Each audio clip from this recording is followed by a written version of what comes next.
The CIA spiked strangers' drinks with LSD and watched them through two-way mirrors for years.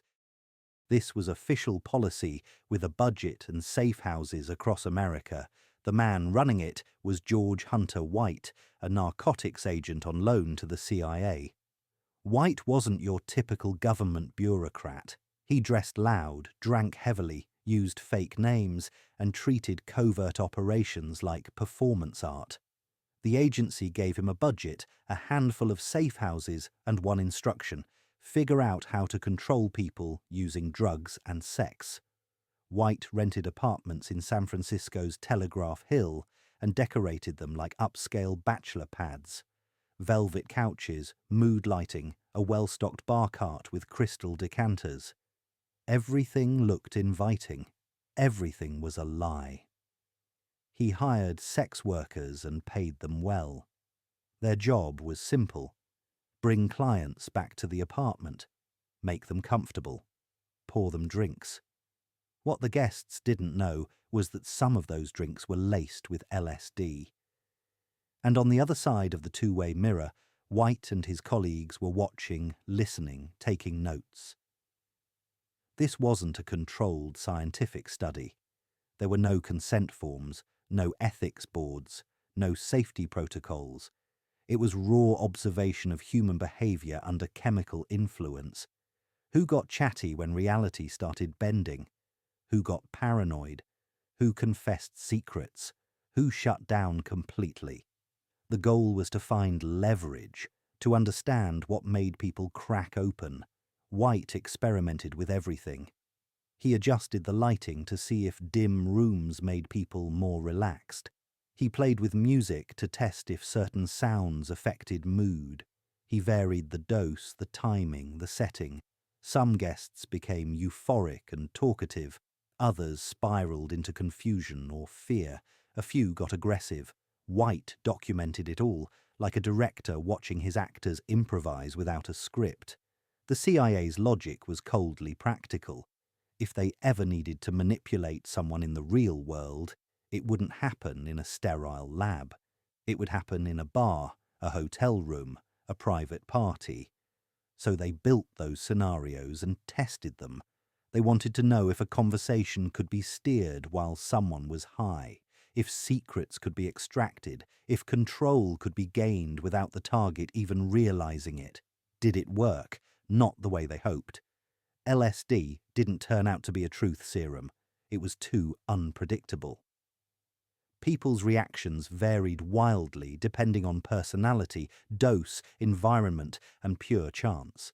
There was no magic formula, no reliable way to crack someone open on command, but even the failures taught them something: how people behave when their defenses collapse, how paranoia spreads, how quickly trust evaporates. The program ran for years. White eventually expanded to New York, setting up more safe houses, recruiting more operatives. He tested drugs on himself and his team, convinced that hands-on experience was the only way to understand the effects. He wrote about it later in letters and diaries, describing the operations with a mix of pride and dark humor. But secrets don't stay buried forever. In the mid-1970s, after Watergate cracked open the government's credibility, Congress launched investigations into intelligence abuses. The Church Committee started pulling threads. Freedom of Information Act requests unearthed surviving documents. And suddenly, Operation Midnight Climax wasn't a rumor anymore. It was real. Safe houses with two-way mirrors, drinks spiked with LSD, sex workers on the CIA payroll, guests used as unwitting test subjects. The nickname sounded like a bad spy novel. The paperwork proved it happened. When George White retired, he left behind diaries that filled in the details. The agency called it a Cold War experiment that went too far and got shut down. But the lesson stuck. If they could dose strangers and watch them unravel in the name of science, what else had been done in the shadows? The mirror wasn't just glass. It was a window into how far the line could be crossed when no one was watching. A CIA scientist went through a hotel window after being secretly dosed with LSD by his colleagues. His family spent 50 years proving it was murder. Frank Olson was a biochemist working on classified programs. In November 1953, he attended a CIA retreat in rural Maryland. What he didn't know was that Sidney Gottlieb, the chemist running the CIA's Technical Services Division, had spiked the after-dinner drinks with LSD. Most of the officers laughed it off, riding out the confusion and hallucinations. Olson didn't. He spiraled. He became anxious, depressed, paranoid. Days later, his colleagues took him to New York to see a doctor. On November 28th, he went through the window of the Statler Hotel's 13th floor and died on impact. The CIA told his family it was suicide triggered by work stress. They didn't mention the LSD. That detail stayed hidden for over 20 years. MK-Ultra wasn't one experiment. It was an umbrella for dozens of sub-projects, all exploring the same question. Can you control the human mind? Gottlieb had carte blanche and a blank check. He funneled money through front organizations into universities, hospitals, prisons, anywhere researchers were willing to test the limits of human consciousness. LSD was the star of the show. In the 1950s, it was new, mysterious, and seemed to crack open the doors of perception. Gottlieb believed it could be weaponized. Maybe it could make enemy agents talk. Maybe it could erase memories. Maybe it could reprogram someone entirely. The only way to find out was to test it over and over on people who often had no idea what was happening to them. Students volunteered for psychology studies and ended up tripping for days. Prisoners were offered reduced sentences in exchange for participating in drug trials they couldn't fully understand. Mental patients at hospitals were subjected to experimental treatments that had nothing to do with healing. Some were given LSD repeatedly, sometimes for weeks on end, to see what prolonged exposure would do. The term informed consent didn't mean much when the people signing the forms had no real choice or no real comprehension of what they were agreeing to.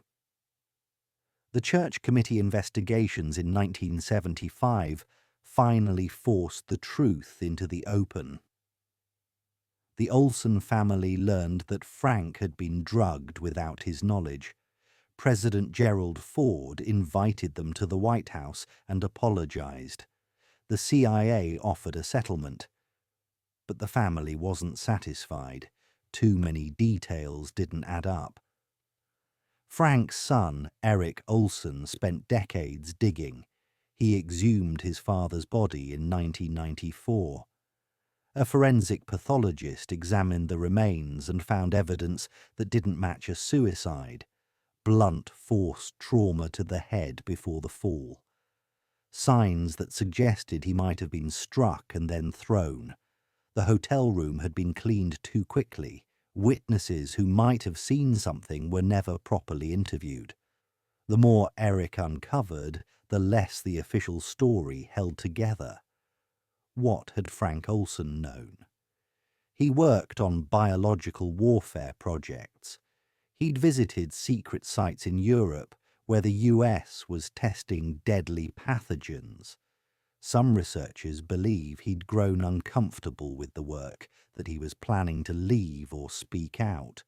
Others think he simply had a bad reaction to the drug and couldn't recover. The truth is still murky, tangled in layers of classification and bureaucratic silence. MK-Ultra officially ended in 1973 when CIA Director Richard Helms ordered the files destroyed.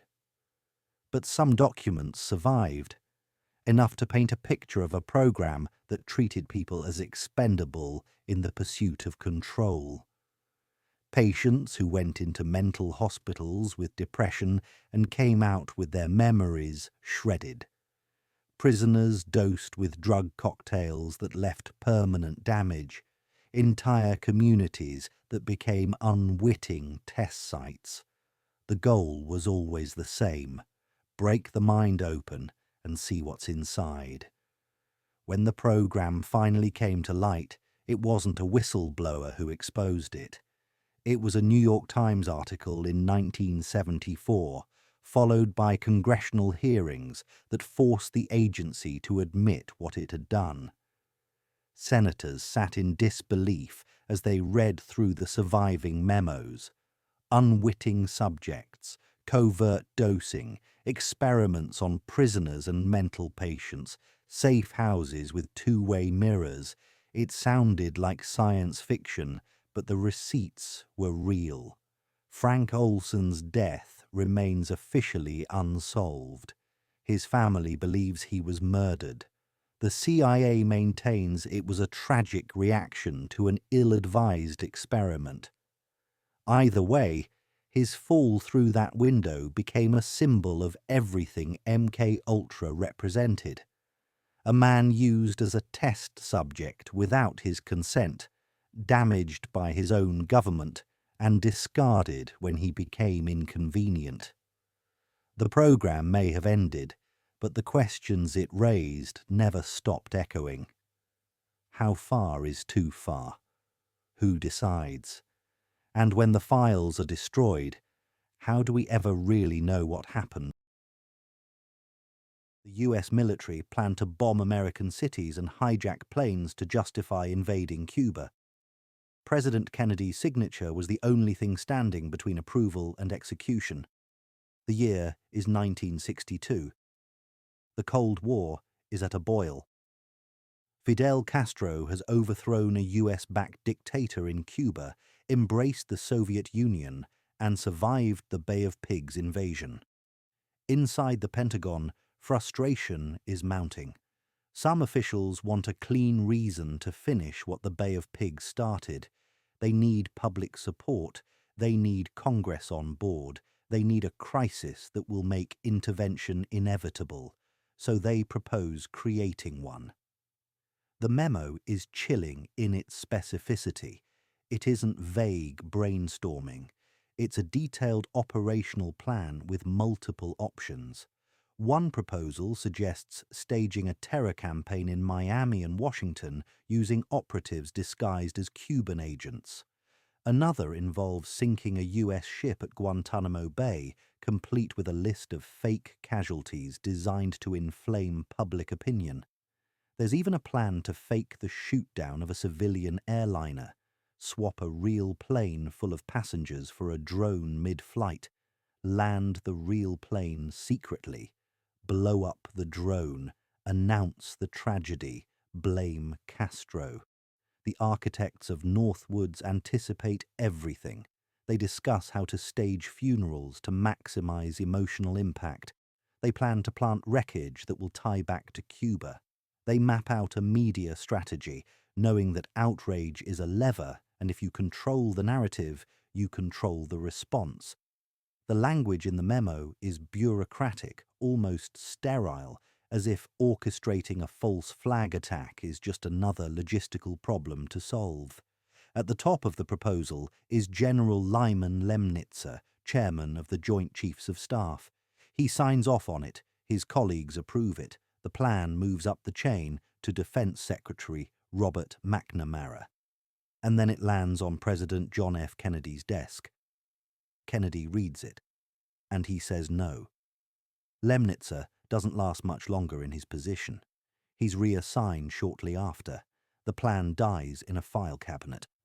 But here's what matters. It was written. It was approved. It reached the highest levels of military leadership. The people proposing it weren't fringe extremists. They were the top brass of the US Armed Forces, tasked with defending the country, and they were willing to kill Americans to manufacture a justification for war.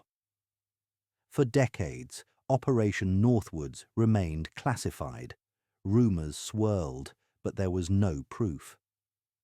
Then, in 1997, the John F. Kennedy Assassination Records Review Board declassified the documents as part of a broader release of files.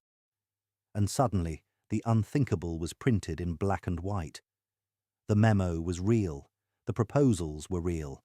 The willingness to stage attacks on American citizens was real. Why does this matter? Because it flips the usual dismissal on its head. When someone says, the government would never stage an attack on its own people, Northwoods is the rebuttal. They proposed exactly that. It didn't happen because one man stopped it. But the machinery was in motion. The plan was drafted. The signatures were on the page. If Kennedy had been a different kind of president, or if the memo had arrived at a different moment, history might have gone another way. Northwoods also exposes the logic that makes these plans possible. The Cold War framing turned everything into an existential battle.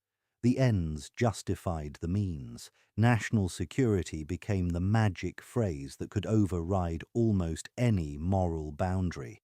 If you believe the enemy is an existential threat, and if you believe the public won't support action without a catalyst, then manufacturing that catalyst starts to look like strategy instead of betrayal.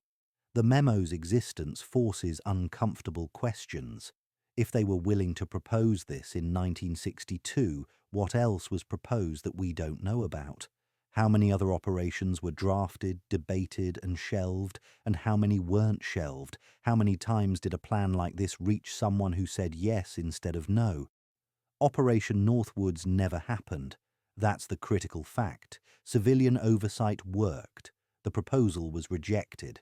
But the shadow it casts is long. It shows that the infrastructure for false flag operations existed, that senior officials were willing to entertain them, that the line between protecting the country and manipulating it was thinner than most people wanted to believe. The memo is proof that conspiracy isn't always theory. Sometimes it's just a document waiting to be declassified. The government watched 600 black men die from syphilis for 40 years, even after penicillin made it curable. Doctors actively prevented treatment to study what untreated disease does to a human body. The study began in 1932 in Macon County, Alabama. About 600 men were enrolled. Roughly 400 had syphilis. The rest were used as controls. They weren't told they had a sexually transmitted infection. They were told they had bad blood, a vague term that could mean anything. And then they were deliberately denied treatment, not just at the start, but for 40 years. In the beginning, you could almost rationalize it. In 1932, there wasn't a reliable cure for syphilis. The treatments available, arsenic compounds and mercury, were dangerous and often ineffective. Some researchers convinced themselves that simply observing the disease's progression would yield valuable scientific data. But that rationalization collapsed in the 1940s when penicillin became the standard effective treatment for syphilis. At that moment, the ethical choice was obvious. Treat the men, end the study. Instead, the program closed ranks. Public health service staff actively worked to keep participants away from treatment. They sent letters to draft boards during World War II to prevent men in the study from receiving penicillin during military physicals. They coordinated with local doctors to make sure participants didn't accidentally get cured. Clinic notes were coded to signal to other physicians. This patient is part of the study, do not treat. Beneath the paperwork was a simple, brutal calculus.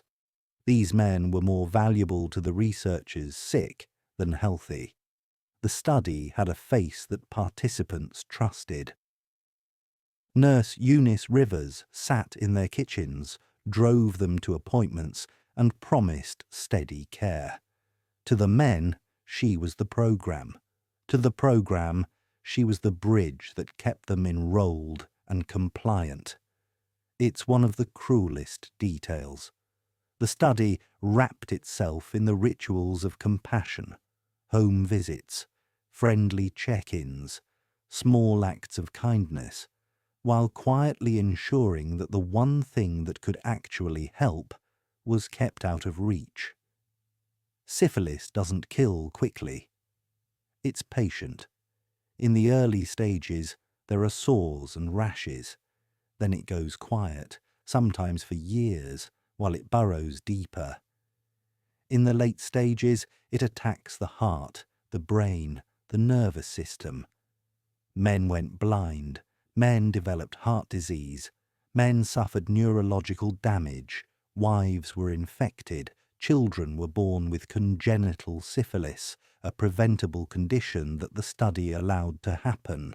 For decades this continued. Reports were published in medical journals. Progress was tracked. No one in the wider medical community raised an alarm. The men kept coming to the clinic, kept trusting the doctors, kept believing they were being cared for, and the researchers kept taking notes.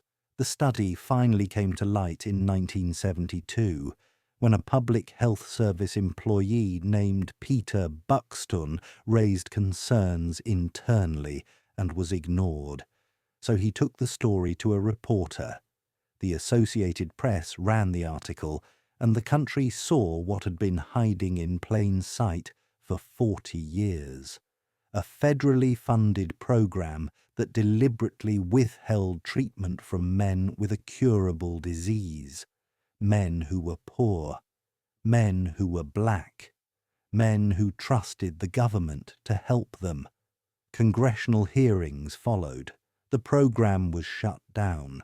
A class action lawsuit was filed and settled. In 1997, President Bill Clinton stood before the surviving participants and their families and issued a formal apology on behalf of the nation. By then, only a handful of the original men were still alive. Most had already died, many from complications that penicillin could have prevented. Tuskegee didn't just harm the men in the study, it poisoned trust. For generations, it became shorthand for why black communities might be skeptical of public health initiatives, why a promise of free care might sound like a warning instead of an offer, why informed consent matters, not as a formality, but as a shield against exactly this kind of abuse. The study's defenders sometimes point out that it wasn't secret. Papers were published. Doctors knew. But that's not a defense. It's an indictment. The fact that it happened in the open, with institutional approval, makes it worse. It shows how easy it is for harm to be normalized when the people suffering are deemed less important than the data they provide. Tuskegee is a reminder that not every conspiracy involves shadowy figures and coded messages. Some happen in clinics with clean floors and official letterhead. Some are staffed by people who believe they're doing important work. And some last for 40 years because no one with power decides to stop them. The men in Macon County trusted the system. The system used them. And when the truth finally came out, all they got was an apology that came too late to matter. The FBI forged documents, destroyed marriages, and mailed Martin Luther King Jr. a letter urging him to kill himself. For 15 years, they ran a domestic war on Americans whose only crime was demanding change. The program was called COINTELPRO, short for Counterintelligence Program. It ran from 1956 to 1971, and its targets were civil rights organizers, Black Panthers, anti-war activists and journalists asking uncomfortable questions. The FBI didn't just watch dissent, it actively worked to destroy it. The toolkit was extensive. Infiltration was step one. Plant an informant in the group, someone who could report on plans, sow distrust, and sometimes push for violence to discredit the movement. The FBI recruited thousands of informants during COINTELPRO's run. Some were true believers who got flipped. Others were criminals offered reduced sentences in exchange for cooperation. A few were agents who fabricated entire personas.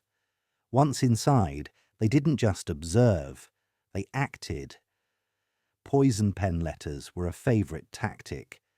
Anonymous notes mailed to spouses, donors, employers, pastors. Did you know your husband is cheating? Did you know this organization is funded by communists? The letters were designed to create paranoia, to make people question each other, to fracture alliances from the inside. They didn't need to be true, they just needed to plant doubt.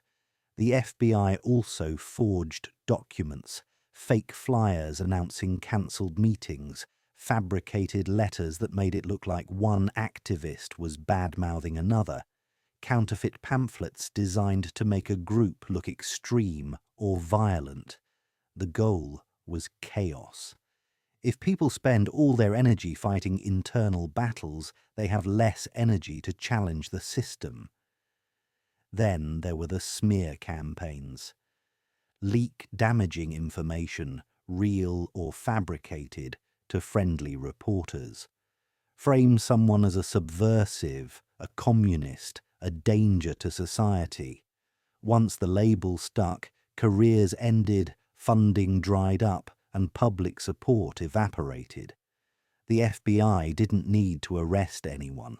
It just needed to destroy their credibility. One of the most infamous targets was Dr. Martin Luther King Jr. The FBI wiretapped his phones, bugged his hotel rooms, and compiled recordings of his private conversations. They weren't looking for evidence of a crime. They were looking for leverage. And when they found personal details they thought could damage him, they used them.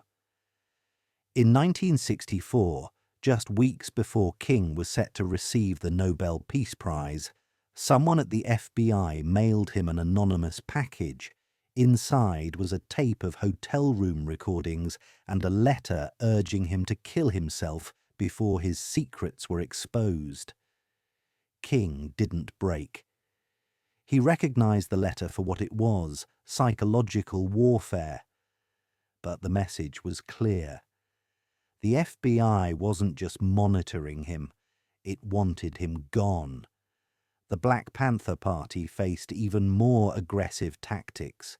Informants inside the organization didn't just report, they instigated, they encouraged infighting, they pushed for violent actions that would give police an excuse to crack down. In some cases, FBI informants provided floor plans of Panther offices to local police departments before raids. The goal wasn't to arrest criminals, it was to eliminate a political threat.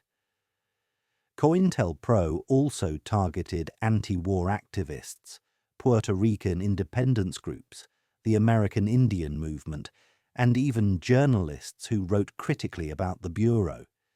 Anyone the FBI deemed a threat to national security or social order could become a target, and the definition of threat was elastic. It included people whose only crime was organizing protests or writing articles. For years, all of this happened in secret. Then, in March 1971, a group of activists broke into an FBI office in Media, Pennsylvania, and stole files. They mailed copies to reporters, and suddenly the word COINTELPRO entered the public vocabulary. The documents described the program in the Bureau's own language. surveillance, disruption, neutralization. The backlash was immediate. Congressional hearings followed. The Church Committee spent months investigating intelligence abuses, and COINTELPRO was officially shut down. But the damage had been done. Lives ruined, movements fractured, trust shattered.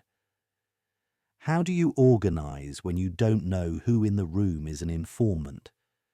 How do you build a coalition when anonymous letters keep tearing it apart? How do you believe in justice when the institution tasked with enforcing the law is actively working to destroy lawful dissent? The FBI's defense was always the same. Some of the groups we targeted were genuinely dangerous. Some were tied to foreign adversaries. Some advocated violence. And there's truth in that.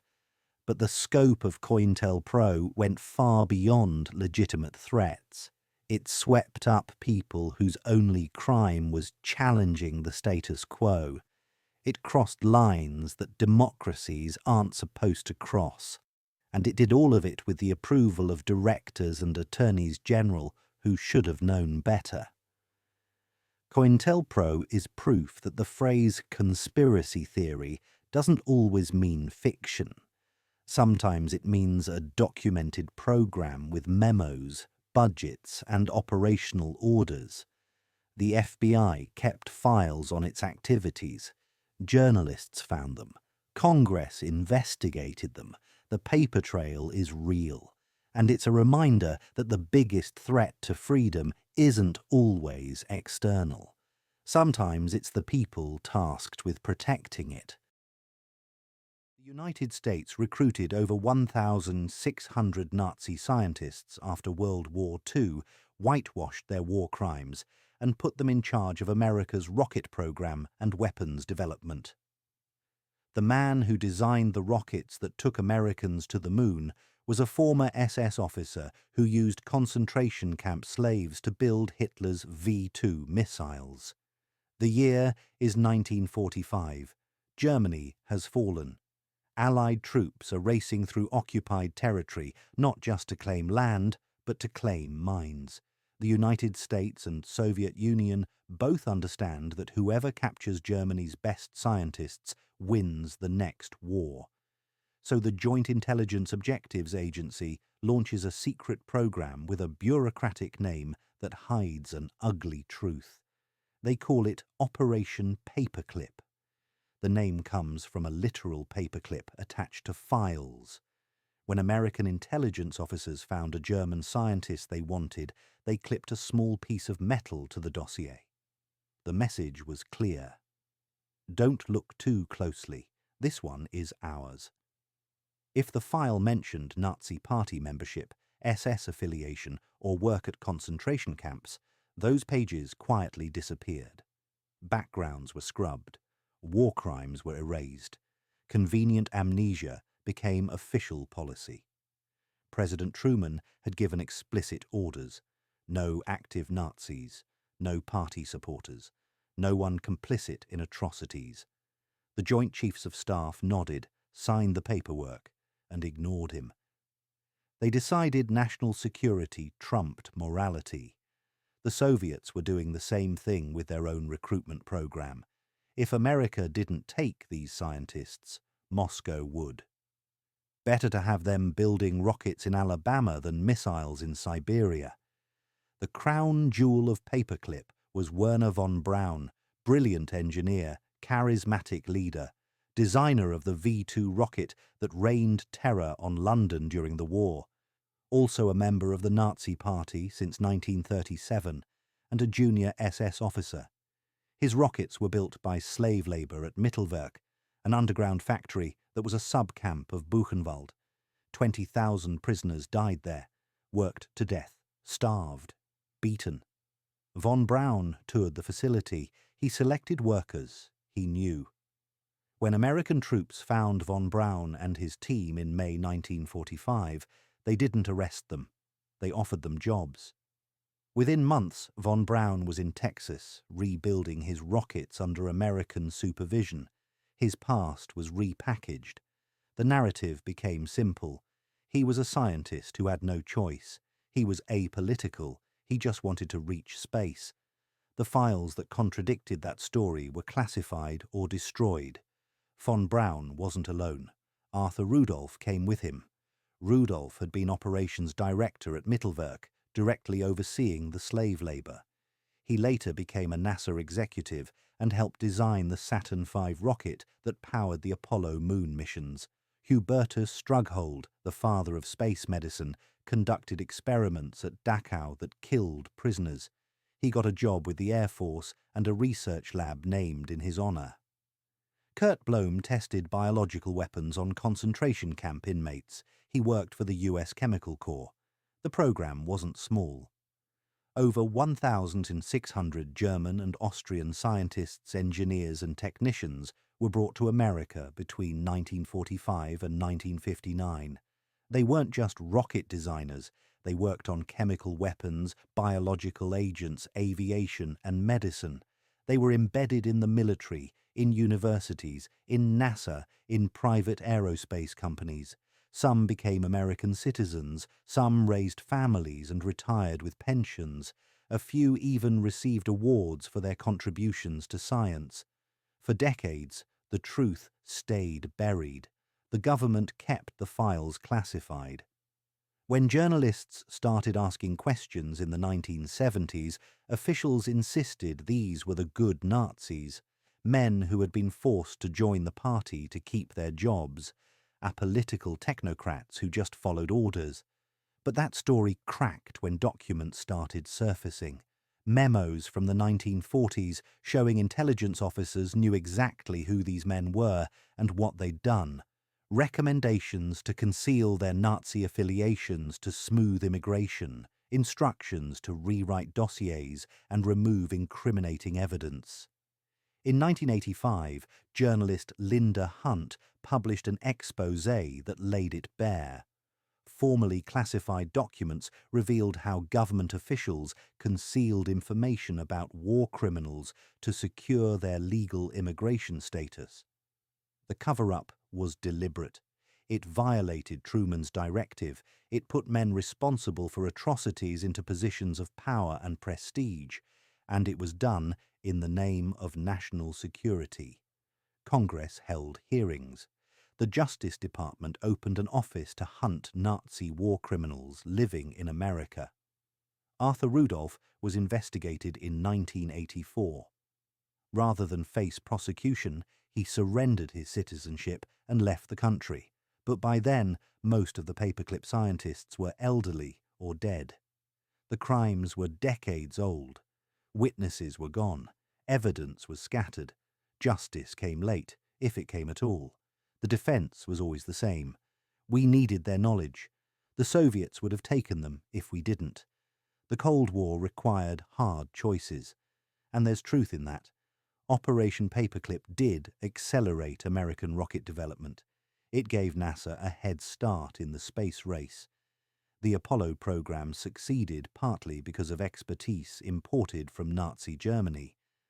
But acknowledging that success doesn't erase the cost. The cost was moral. The cost was letting men who oversaw slave labor become respected engineers. The cost was giving scientists who experimented on prisoners clean records and comfortable retirements. The cost was telling Holocaust survivors that their suffering mattered less than Cold War strategy, and the cost was embedding a lie so deep into American institutions that it took 40 years for the truth to surface. Operation Paperclip proves that conspiracy doesn't always mean paranoia. Sometimes it means documents marked top secret, paperclips on files, and officials deciding that victory matters more than justice. Wernher von Braun stood next to presidents. His rockets sent astronauts to the moon. And 20,000 people died building the weapons that made his career possible. That's not a theory. That's history. And it's a reminder that sometimes the people we celebrate have pasts we'd rather not examine. The US government took bones from dead infants without permission to measure nuclear fallout, and parents buried their children never knowing parts were missing. They called it Project Sunshine, and it ran for years across hospitals and morgues worldwide. After the era of open-air nuclear testing kicked radioactive dust into the wind, scientists needed to answer a hard question. How much fallout was ending up inside human bodies, especially inside the young, whose growing bones act like magnets for certain isotopes?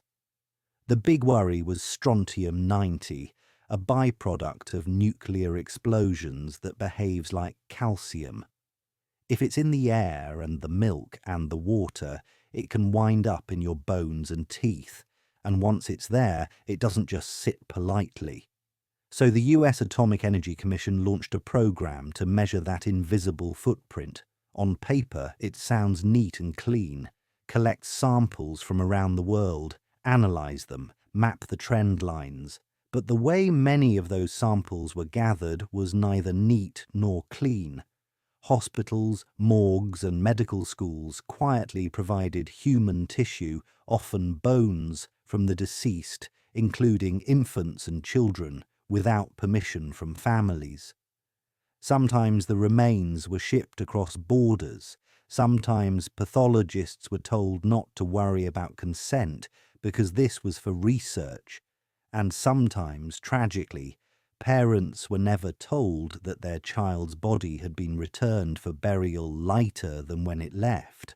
Why the focus on the very young? Because their bodies incorporate calcium at high speed, building skeletons, building teeth, and strontium-90 tags along. If you want a sensitive indicator of fallout in the food chain, you test baby bones and baby teeth. The science goal wasn't imaginary, it was urgent. But the method crossed a line that should have been bright and obvious. You cannot take from the dead, especially from grieving families, without asking. Project Sunshine wasn't a single lab with a sign on the door. It was a network. AEC contractors, university researchers, overseas partners, an archipelago of people who could get access to remains and ship small labelled pieces to central labs. Memos spoke calmly about specimens and availability. There were tables of target numbers from different continents, as if a human rib or a child's femur were no more complicated than a soil core. In some meetings, officials fretted about the supply problem, meaning the difficulty of quietly obtaining enough bones. That phrase tells you everything about the mindset. The supply wasn't consent, the supply was bodies. How did this come to light? Paper trails and time. Minutes from mid-1950s, AEC committees survived. Internal correspondence surfaced. Journalists and historians digging decades later found the bland bureaucratic language that makes your stomach drop. Ordinary words describing extraordinary trespass. The shock wasn't only that it happened, it was how routine it looked on the page. No coded villain speech, just logistics. The data once measured told a real story. Levels of strontium-90 in human bones rose during peak atmospheric testing. Milk carried the signal.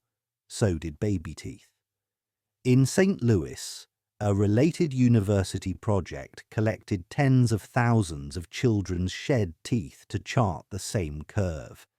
Those numbers collided with public fear and moral instinct and helped push leaders toward the 1963 Partial Test Ban Treaty, which moved nuclear tests underground and dramatically reduced global fallout. In a bitter twist, the ends, evidence strong enough to change policy, arrived through means that violated the very people the science was supposed to protect. When the story finally broke in public, The most searing accounts weren't from laboratories. They were from parents who learned years later that parts of their children had been taken and studied under a cute project name. The Navy sprayed bacteria over San Francisco in 1950 without telling anyone, and a man died from a rare infection that appeared during the test. The military used an entire city as a biological warfare lab to see how far wind would carry disease. San Francisco wakes up to fog like it's a house pet. It curls around the hills, slides down the alleys, taps the windows, and wanders off. In September 1950, the fog rolled in as usual, only this time it carried a secret. A fine mist released from a Navy ship sitting offshore. The code name was plain as cardboard, Operation Sea Spray. The idea was simple and cold. If an enemy ever used a biological agent on an American city, how far would it travel? How fast would it spread? Where would the air carry it? Rather than guess on a chalkboard, the military decided to test the question on a living city without telling the people who lived there. They chose 2 tracer bacteria they believed were harmless to healthy folks. Serratia marcescens, which grows with a reddish pigment you can spot easily in a petri dish, and a relative of Bacillus that was thought to be a safe stand-in for worse things. The plan? Spray a cloud into the coastal wind and then quietly measure where it landed.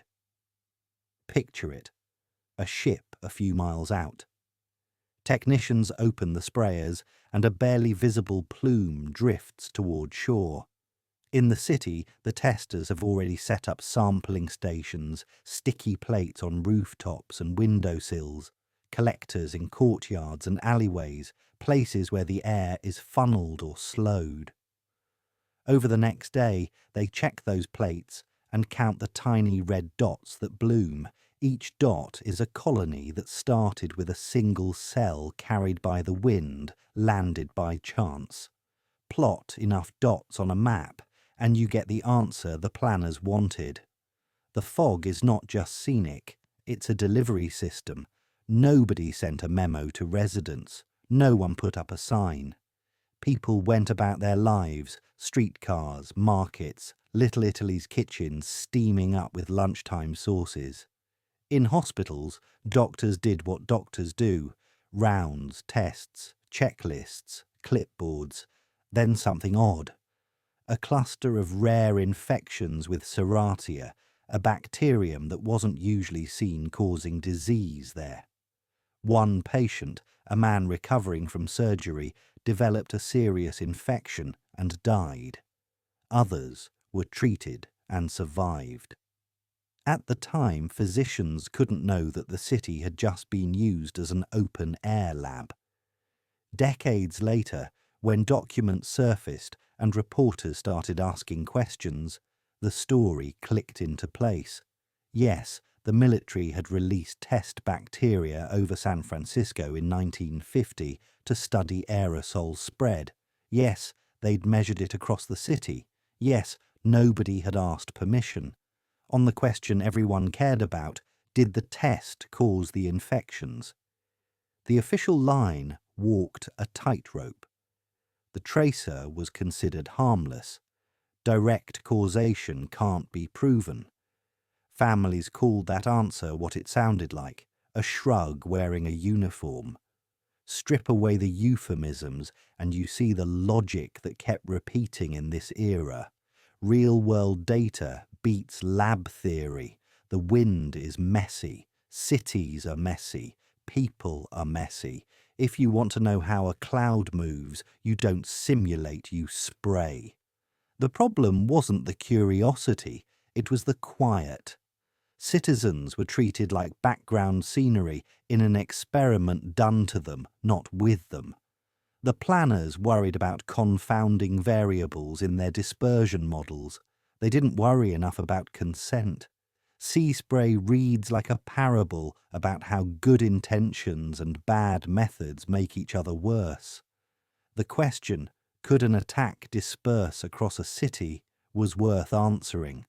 The way they answered it planted something toxic, the feeling that your government might use your home as a chalkboard without telling you, and once that seed is planted, trust doesn't grow back quickly. What did the test prove? That a single release could spread across much of the city, reaching into neighborhoods like a whisper. It also proved something the planners didn't put on the chart, that the line between harmless tracer and real harm isn't as clear as you hope when you're drawing it in a briefing book. People aren't lab mice. Cities aren't wind tunnels.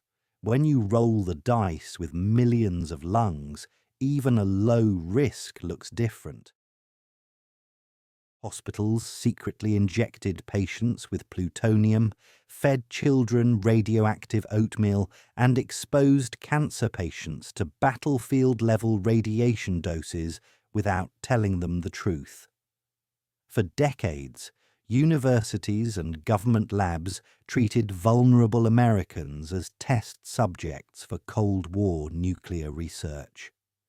Start at the beginning of that age, the Manhattan Project. Alongside designing the bomb, government scientists asked a question with no textbook answer. What does plutonium do inside a human body? The most direct way to find out would have been unthinkable in daylight, so they did it in shadows. A handful of hospital patients with serious illnesses were secretly injected with microgram quantities of plutonium so researchers could track how it moved through blood, bone, and organs. Those patients weren't told what they were being given or why. Their names were later replaced by code numbers in reports. For decades, even their families didn't know. Fast forward to the 1950s and 60s, and the same pattern keeps turning up in different coats. At a respected university hospital, pregnant women were given vitamin drinks that actually contained radioactive iron to measure how quickly a mother and fetus absorb it. The women weren't told about the radiation. They were told about nutrition. At a state school for children with developmental disabilities, boys were fed breakfast oatmeal spiked with radioactive tracers to study calcium and iron uptake. The paperwork framed it as a special science club with field trips and prizes. The parents signed forms that didn't say what was really in the spoon. Meanwhile, in hospital radiotherapy suites, doctors and Pentagon funders converged on another question. What does whole-body radiation do to a person? The Cincinnati experiments became a lightning rod years later because the design looked so stark. Cancer patients, mostly poor, many black, were exposed to high doses of total body gamma radiation, sometimes at levels chosen more to simulate battlefield exposure than to treat the individual. The data were tidy. Blood counts, nausea timelines, organ responses. The human outcomes weren't. Some patients died soon after. Others suffered without benefiting medically. Consent forms were vague or misleading. Families learned long after the fact that their loved one's treatment had been designed as much for defense questions as for care. None of this was a single evil mastermind scheme. It was a system-level habit. Call something a study, tuck the messy details in the fine print, and keep the samples moving to the lab. Bureaucracy did the rest. Proposals were written in soothing technical language.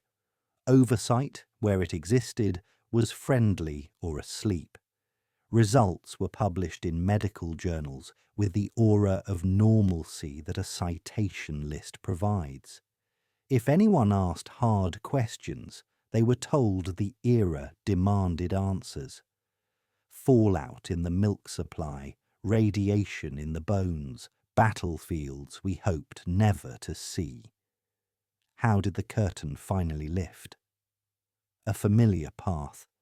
A few whistleblowers, a few persistent journalists, and the long fuse of the Freedom of Information Act. By the early 1990s, the trickle became a flood.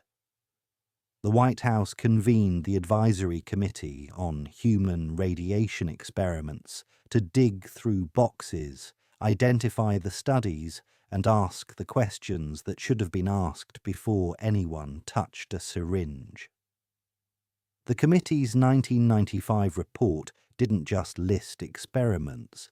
It mapped how ordinary institutions had normalized extraordinary trespasses.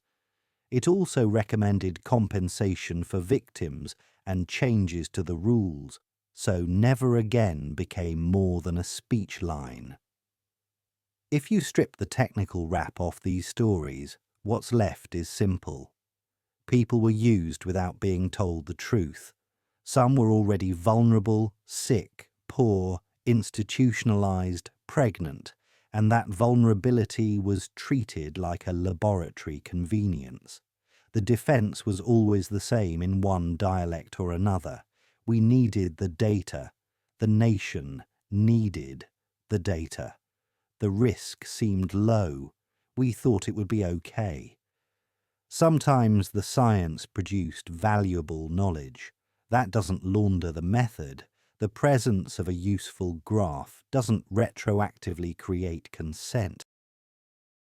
The US Army dosed thousands of soldiers with nerve agents, LSD and delirium drugs at Edgewood Arsenal for 2 decades, and many never knew exactly what chemicals were put in their bodies. Volunteers signed up for special duty and got lifelong panic attacks, memory loss, and medical records so redacted they looked like modern art. Edgewood Arsenal sits on a stretch of Maryland shoreline where low brick buildings and long, narrow labs occupy what used to be woods. From the 1950s into the mid-70s, it was where thousands of US soldiers learned what volunteer meant when the Army wanted answers about chemical warfare. A bus arrives at dawn. Young men step off with duffel bags, expecting drills and the usual military routine. Instead, they get a clipboard and a pitch. Special duty. Indoors. Weekends off. Extra pay. They're told they'll help the country prepare for substances they might encounter on the battlefield. The forms use words like safe, controlled, low dose. They don't say VX, sarin, or BZ. Edgewood ran a menu of experiments. Nerve agents that jam the body's signals until muscles lock and lungs struggle. Riot control gases that make crowds scatter. Psychoactive compounds that range from LSD to anticholinergics like BZ, nicknamed the man breaker because of what it does to thinking. The Army wanted data. How fast does grip strength fail? When does reaction time collapse? What dose turns a functional soldier into someone who can't follow orders? The facilities looked clinical. White walls, observation windows, clipboards tracking every response. But the effects on subjects went beyond what any chart could capture. A soldier inhales vapor and the world tilts. Sounds come from the wrong direction. Another gets a colorless liquid on his skin and his chest tightens like someone is squeezing from the inside. The psychoactive compounds didn't just confuse, they dismantled basic cognition. On BZ, time stopped making sense. Men spent hours trying to button shirts and forgot midway what buttons were for. Some laughed at nothing. Others tried walking through walls because the walls temporarily ceased to exist. Tasks were designed to measure failure points, stack blocks, read eye charts, shoot targets while following rapid-fire instructions, march in circles while counting backward by sevens. The goal was to quantify how brains and bodies break down under chemical stress. The methodology was systematic. The human cost wasn't theoretical. Volunteer rarely meant informed consent. Subjects were briefed on categories of substances, but not told which specific agent they'd receive. Warnings covered temporary effects, but omitted that some compounds could scramble thinking for days or leave lasting anxiety and cognitive fog. Most doses were calculated nudges meant to find the line between functional and compromised. But scale matters. Thousands of men cycled through. Multiple agents tested. 2 decades of operations. The quiet risks accumulated. Years later, veterans described panic attacks that never fully resolved. Memory gaps, migraines, heart palpitations, chemical sensitivities that appeared after Edgewood and became permanent. When they requested their records, the Army provided documents so heavily redacted they were useless. Black bars covered agent names, dosages, dates. What remained looked deliberate, obscured rather than accidentally incomplete. The Cold War logic was straightforward. If enemies deployed these agents in combat, American forces would face them without consent forms or safety protocols. Better to understand the effects in controlled conditions than discover limits on a battlefield. Some of what Edgewood produced had value: improved protective equipment, better antidote protocols, more effective decontamination procedures, but utility doesn't justify method.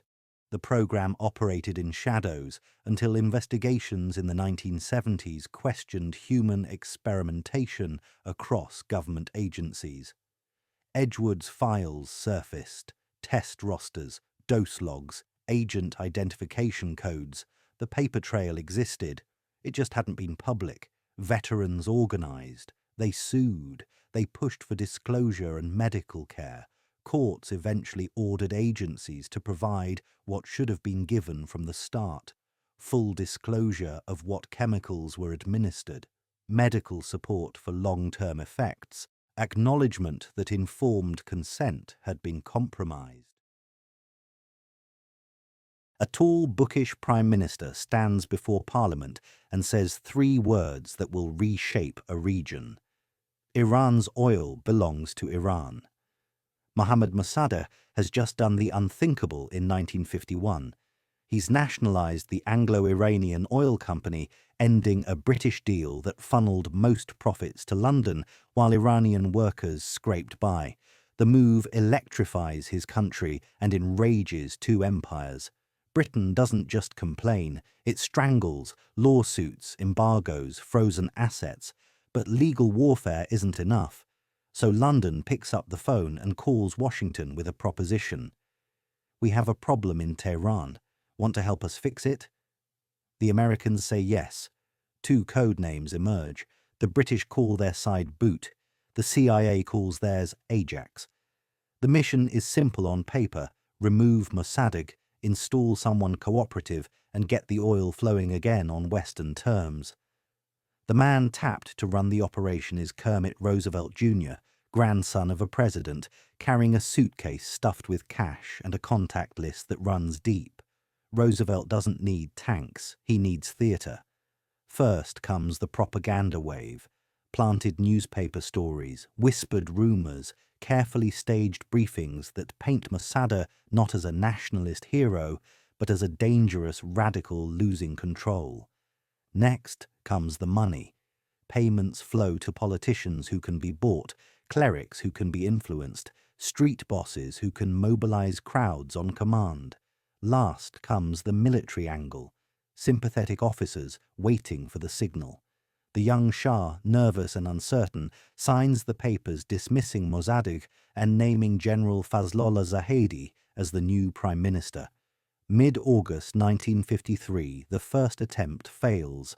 The Shah panics and flees the country. For a brief moment, it looks like the whole operation has collapsed.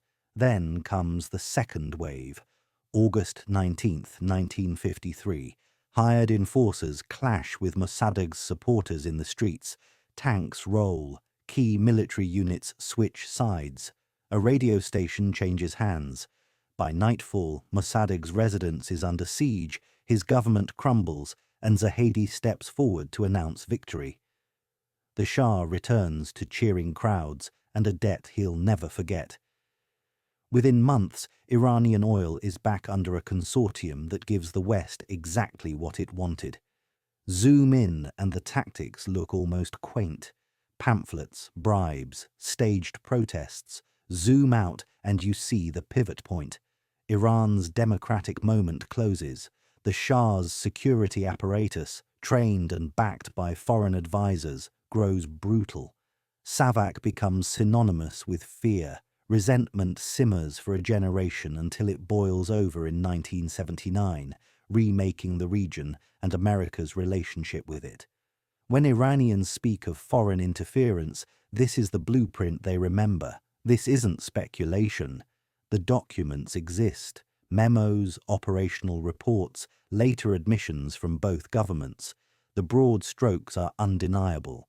A democratically elected leader was overthrown because he threatened Western oil interests.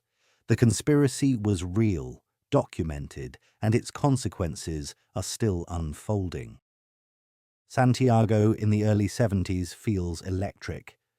Cafes hum with debate, walls are plastered with competing posters, prices climb faster than wages, and people queue for basics that used to be easy to find. Salvador Allende, a socialist who won the presidency in 1970, is trying to rebuild Chile from the ground up, nationalize the copper mines, expand social programs, redistribute wealth. His supporters call it revolution. His enemies call it chaos. In Washington, they call it unacceptable. The White House decides not to wait and see how the experiment plays out. Instead, it will tilt the table. Two parallel strategies take shape in classified planning documents. Track I is the soft approach. Funnel money to opposition parties and labour unions. Bankroll newspapers like El Mercurio that hammer Allende daily. Squeeze international credit lines until Chile's economy wheezes. Make the socialist experiment look like a disaster so Chileans lose faith and turn against their president. Track 2 is harder. Cultivate military officers who might be willing to act, encourage a coup before Allende can fully consolidate power. But there's an obstacle. General René Schneider, head of the Chilean army, believes in something called the Schneider Doctrine. It's simple and absolute. The military does not overthrow elected governments. As long as Schneider is in command, the tanks stay in the barracks, so the conspirators, backed by covert American contacts and cash, hatch a plan to remove him. The official story calls it a kidnapping attempt. The reality is messier. In October 1970, armed men ambush Schneider's car. Shots are fired. The general is critically wounded. Days later, he dies. The cables sent back to Washington are carefully worded, plausible deniability layered into every paragraph. But historians reading those same cables see the outline clearly. Foreign money, foreign encouragement, and a constitutional defender eliminated. The pressure doesn't ease. Throughout Allende's presidency, covert funds keep flowing. Strikes are organized and bankrolled. Media campaigns intensify. Military officers receive quiet assurances. The economy, squeezed from outside and strained from within, begins to buckle. The phrase whispered in White House corridors, "Make the economy scream," might not appear verbatim in the documents, but the strategy does. September 11th, 1973. Air Force jets scream over the presidential palace, La Moneda. Tanks surround the building. General Augusto Pinochet, who'd pledged loyalty to the Constitution just months earlier, leads the coup. Allende refuses to surrender. By afternoon, he's dead inside the palace, and Chile's democratic experiment is over. What follows are years of military dictatorship, thousands disappeared, torture as state policy, and a generation scarred by fear. How much of the coup itself was American orchestrated versus Chilean executed remains debated in the margins. What's not debatable is the sustained covert campaign that preceded it. Documented funds, media manipulation, cultivation of military contacts, and a clear intent to see Allende removed by any means necessary. The paper trail is thick enough to build a case. Outside powers didn't just observe Chile's political crisis. They fed it, nurtured it, and waited for it to break. NATO secretly armed and trained underground armies across Europe for decades, and some may have been used to commit terrorist attacks against their own citizens. When Italy's government finally admitted Gladio existed in 1990, it revealed that Western democracies had maintained hidden paramilitary networks that most elected officials didn't even know about. In Italy, the shadow structure had a name that wouldn't surface for decades: Gladio, the sword. Recruits were vetted carefully. Training happened in secret. Arms were stashed in remote locations, mountains, forests, places an occupying force wouldn't think to look. The networks coordinated quietly with NATO intelligence. Everything was compartmentalized. Most elected officials didn't know. Most citizens certainly didn't.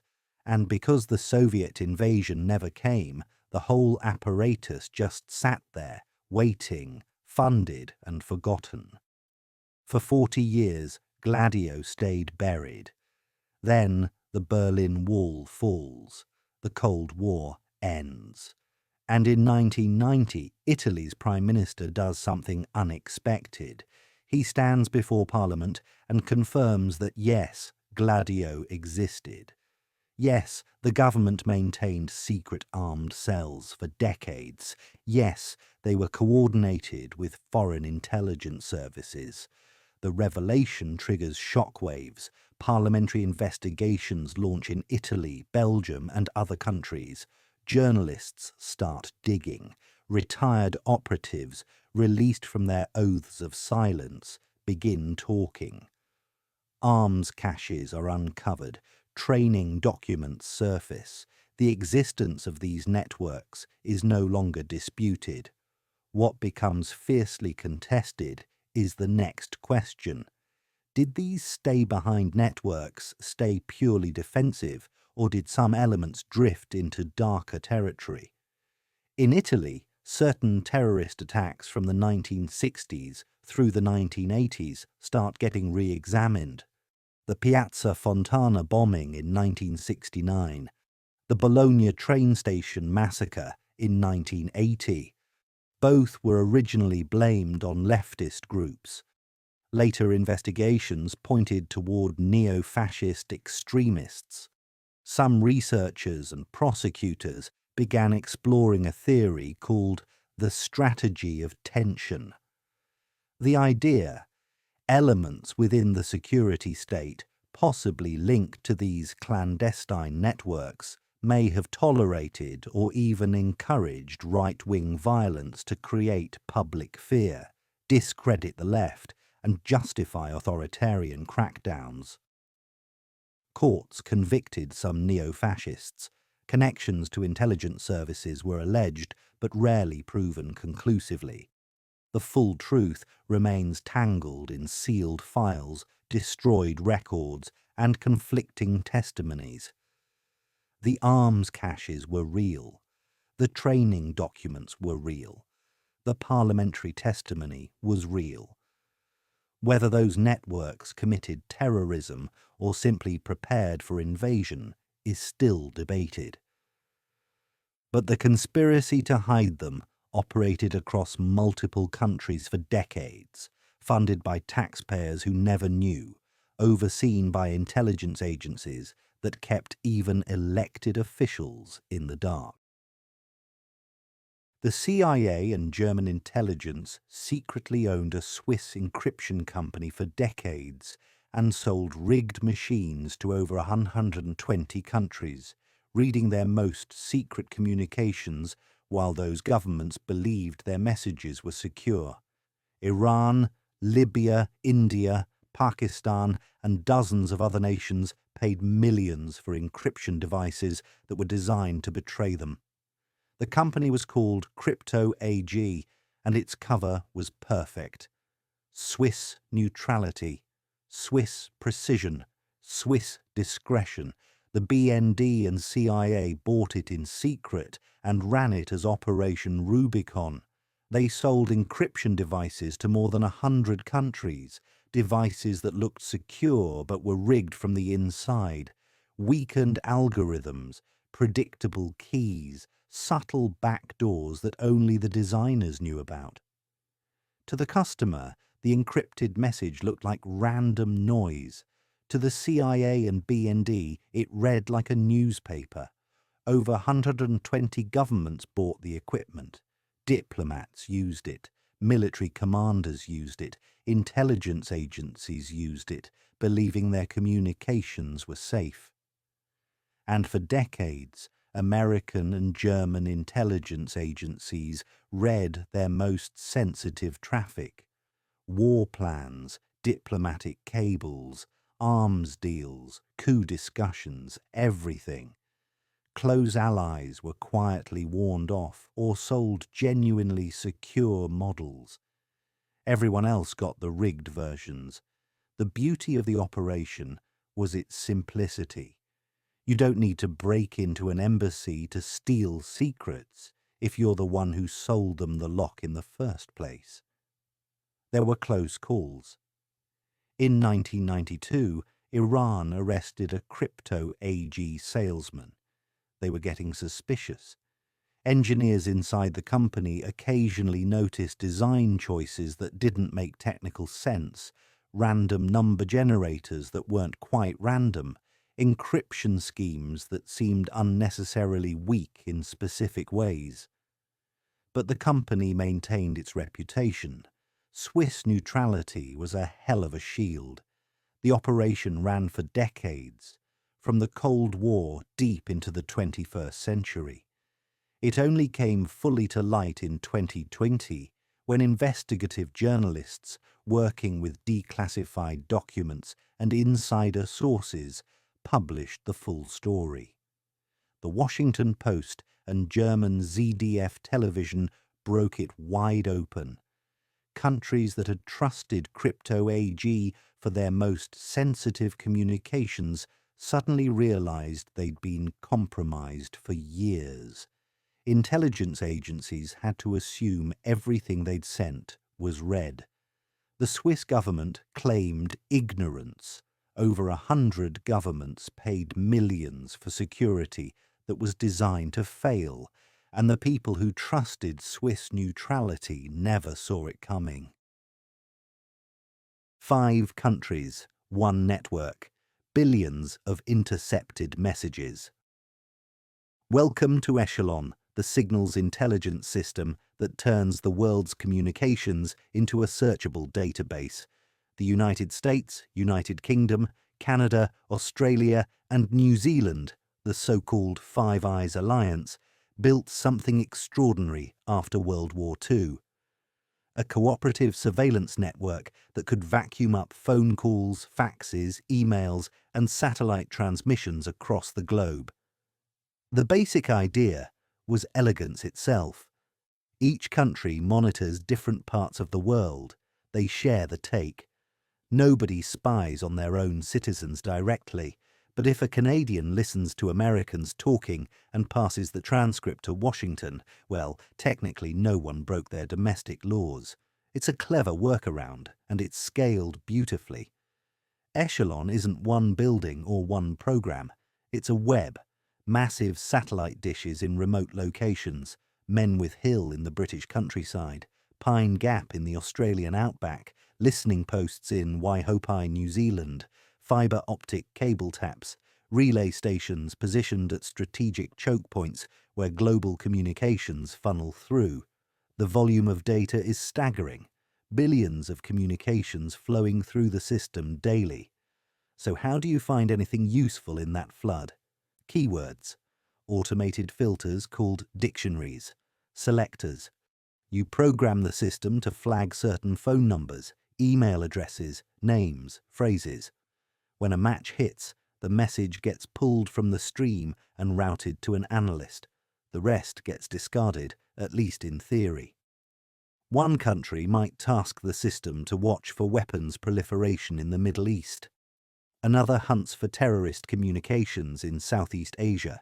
Another tracks trade negotiations in Europe. The partners divvy up the world and compare notes. For years, this was the stuff of paranoid speculation. Conspiracy theorists talked about a global spy network listening to everyone. Officials dismissed it as fantasy. Then the wall started cracking. In the late 1990s, a European Parliament report confirmed that Echelon existed and raised serious concerns about privacy and economic espionage. Journalists tracked down retired intelligence officers who described the system in detail. Whistleblowers came forward. By the early 2000s, the denials had stopped. Yes, Echelon is real. Yes, it operates on a massive scale. No, we won't tell you exactly how it works. The legal and ethical questions are thorny. Each Five Eyes country has laws restricting domestic surveillance. But when the surveillance happens on foreign soil and the data is shared between partners, those laws get murky fast. A British citizen's email might be intercepted by an American station and shared back with British intelligence. Did Britain spy on its own citizen? Technically, no. Practically, yes. Then there's the economic espionage angle. The system wasn't just used to hunt terrorists and track weapons. Evidence suggests it was also used to give American and British companies advantages in international business deals, intercepted communications revealing negotiation strategies, bid prices, contract terms.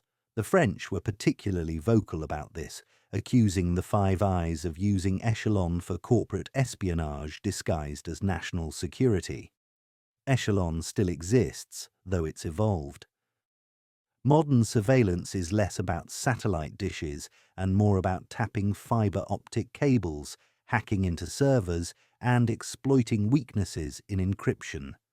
The names change, the technology updates, but the fundamental structure remains. 5 countries, sharing intelligence, watching the world's communications, and operating in a legal grey zone that lets them surveil people their own laws say they can't. This is the conspiracy that stopped being theoretical. It's documented, acknowledged, and operational. The dishes are real, the intercepts are real, and the web is always listening. A locked door on the 7th floor of 611 Folsom Street in San Francisco. Behind it, a room that shouldn't exist. Room 641A. No windows, just racks of equipment humming in climate-controlled silence.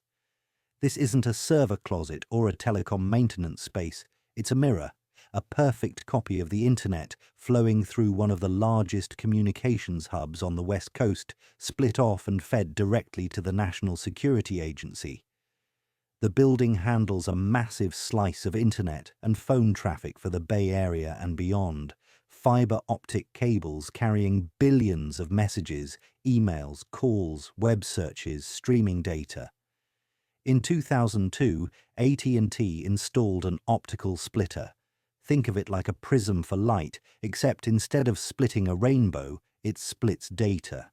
One stream continues to its intended destination. The other stream peels off into 641A, where specialized equipment from a company called Narus sits waiting. The Narus boxes are designed for one thing: deep packet inspection. They don't just see who's talking to whom, they read the content. Email text, website visits, search queries, file transfers.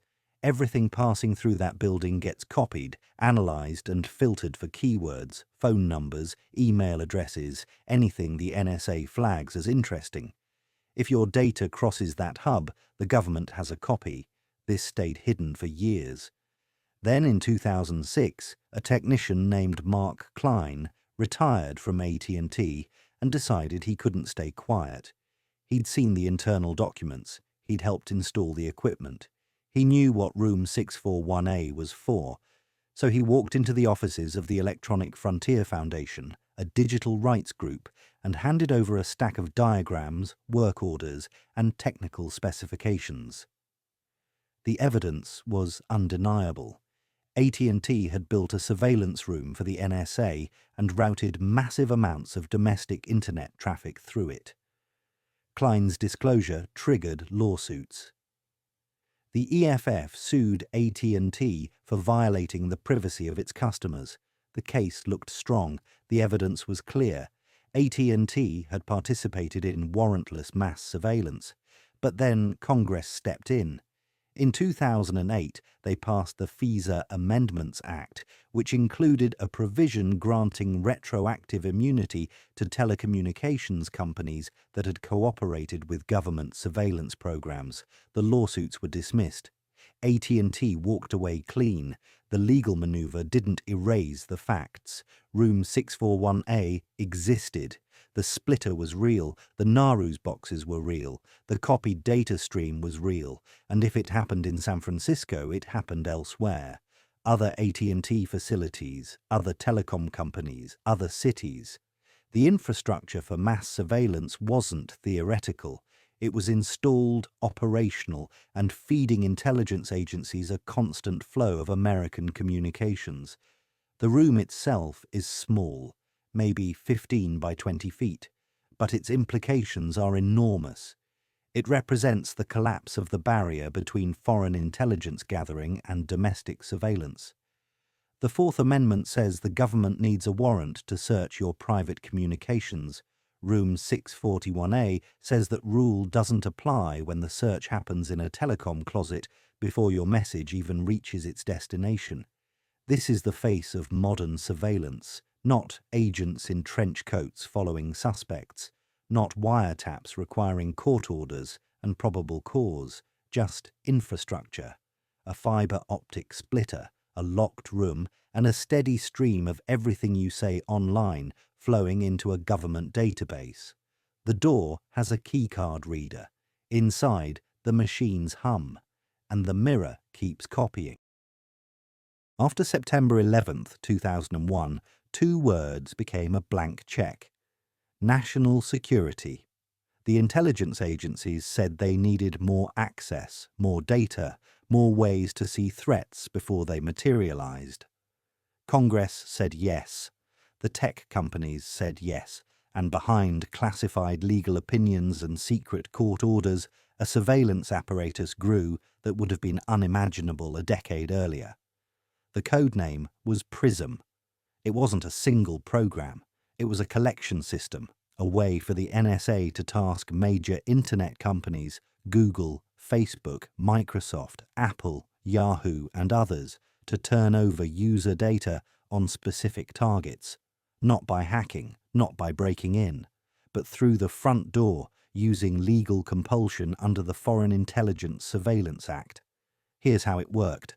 An analyst at the NSA identifies a target, a phone number, an email address, a username. They enter it into the system, certify that the target is reasonably believed to be a non-US person located outside the United States, and hit enter. The request goes to the tech company. The company's legal and compliance teams review it, confirm it meets the requirements, and hand over everything associated with that selector.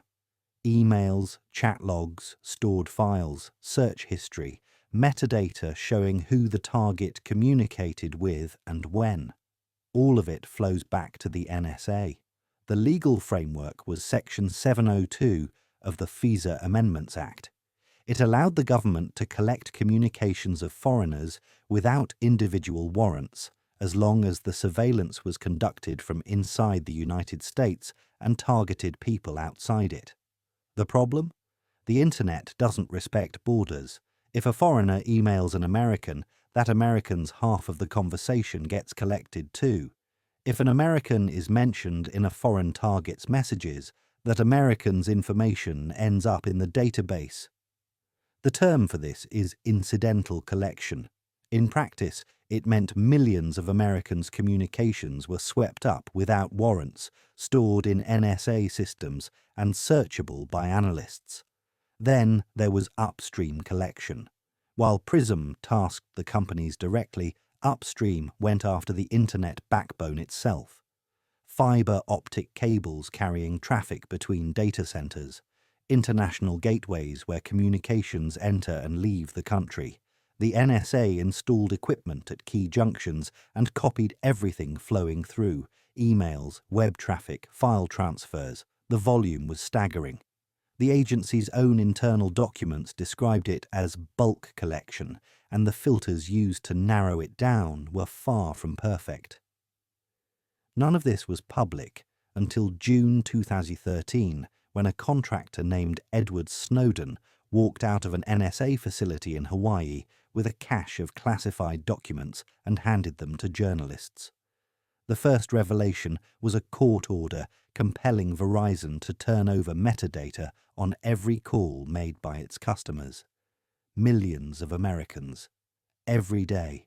No individualized suspicion. Just a blanket demand for records showing who called whom, when, and for how long. Then came the PRISM slides. PowerPoint presentations showing the program's structure, the companies involved, the types of data collected. The NSA's own training materials presented to the world in newspaper articles. The tech companies initially denied participating. Then, after the documents made denial impossible, they clarified. Yes, they complied with legal orders. Yes, they turned over user data, but only when compelled and only for specific targets. The public reaction was seismic. Protests erupted. Privacy advocates filed lawsuits. Tech companies, facing a backlash from users who felt betrayed, began pushing for more transparency. Some started encrypting data in transit and at rest, making it harder for governments to access, even with legal orders. Apple famously refused to build a backdoor into the iPhone, citing the precedent it would set. But the infrastructure remained. Section 702 was reauthorized. The legal framework stayed in place. Reforms were made around the edges. More oversight, more reporting requirements, more limits on how analysts could query the databases. But the core capability, the ability to task tech companies for user data and tap the internet backbone, survived. The debate shifted from "is this happening?" to "should this be allowed?" And that's where it sits today. Some argue that these programs are essential for stopping terrorist attacks and tracking foreign threats. Others argue that the cost to privacy, civil liberties and trust is too high. What's not debatable anymore is the scale. The surveillance isn't targeted, it's industrial. A fire hose of data flowing into government systems, filtered by algorithms and searched by analysts who may never need to justify their queries to a judge. PRISM and its companion programs didn't invent mass surveillance, but they perfected it. They turned the internet itself into a surveillance tool, leveraging the same systems we use to stay connected to watch, record, and analyze everything we do online. The program names might change, the legal authorities might get tweaked, but the capability is permanent. And once a government builds the machinery to watch everyone, it's very hard to convince them to turn it off. Angela Merkel picks up her personal cell phone. She's the Chancellor of Germany, one of America's closest allies, a leader who's stood beside US presidents at summits and press conferences, talking about shared values and partnership. What she doesn't know is that the NSA has been listening to her calls for years. Her phone number is in a database. Her conversations are being intercepted, transcribed, and filed away in American intelligence systems. This wasn't a rogue operation. It was policy. The revelations came in 2013, part of the same Snowden leaks that exposed PRISM. Documents showed that the NSA had targeted the personal communications of at least 35 world leaders, not enemies, not rivals, allies, Germany, France, Brazil, Mexico, Spain, heads of state, senior officials, diplomats. The justification was simple. Intelligence is intelligence. If a foreign leader is making decisions that affect American interests, we want to know what they're thinking before they announce it publicly. The reaction from those leaders was fury. Merkel called President Obama directly. The German government issued statements comparing the surveillance to Cold War-era Stasi tactics.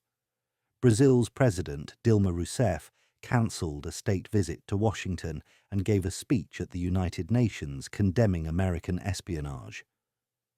The French summoned the US ambassador for an explanation.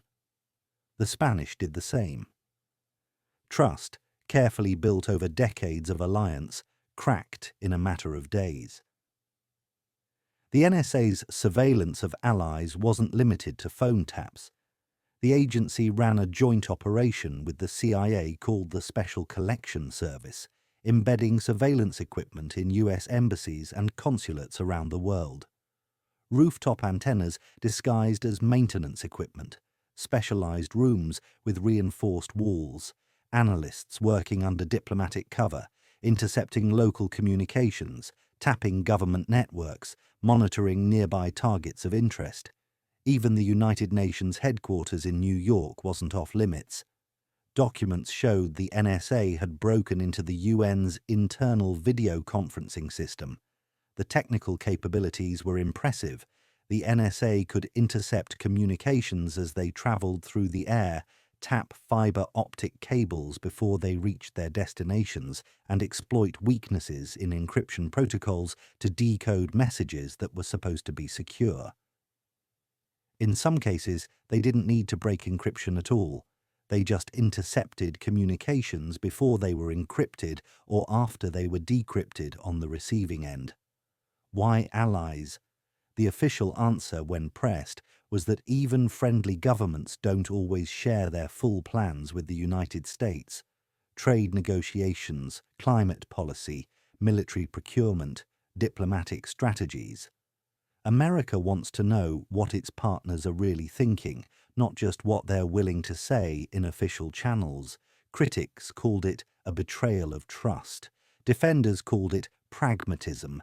Everyone spies on everyone, they said. The only difference is we got caught. But the getting caught mattered. Once the surveillance became public, it couldn't be ignored. Reforms were promised. President Obama ordered a review of intelligence activities and announced new guidelines limiting surveillance of foreign leaders. But the guidelines were vague.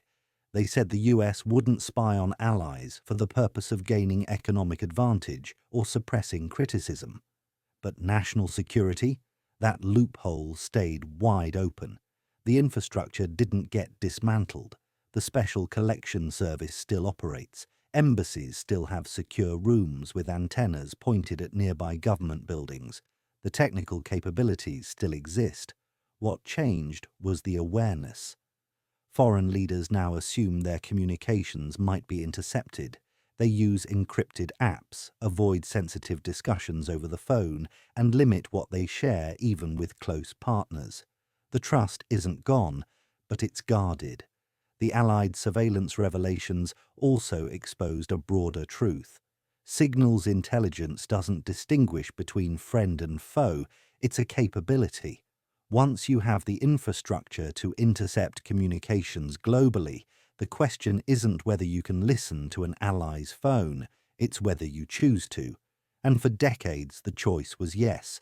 This wasn't theoretical, it wasn't paranoia. It was documented in the NSA's own internal files, PowerPoint slides listing world leaders as targets, briefings showing analysts how to access intercepted calls, reports summarizing what had been learned from spying on allied governments. The conspiracy wasn't that America spies, it's that America spied on its friends, lied about it when asked, and only admitted it when the proof became impossible to deny. Every day, trillions of dollars in financial contracts are tied to a single number: mortgages, student loans, credit cards, corporate bonds, derivatives. The number is called LIBOR, the London Interbank Offered Rate, and for decades it was supposed to represent the average interest rate at which major banks could borrow from each other. It was the foundation of global finance, trusted, stable, and utterly essential. Except it was rigged. For years, the banks submitting rates to calculate LIBOR were lying. Traders coordinated with colleagues who submitted the daily numbers, asking them to nudge rates up or down depending on their positions. If a trader had bet that rates would go down, he'd ask his colleague to submit a lower number. If he'd bet rates would go up, he'd ask for a higher number. The submissions weren't based on real borrowing costs. They were based on what would make the bank's trading desk the most money. The scale was staggering.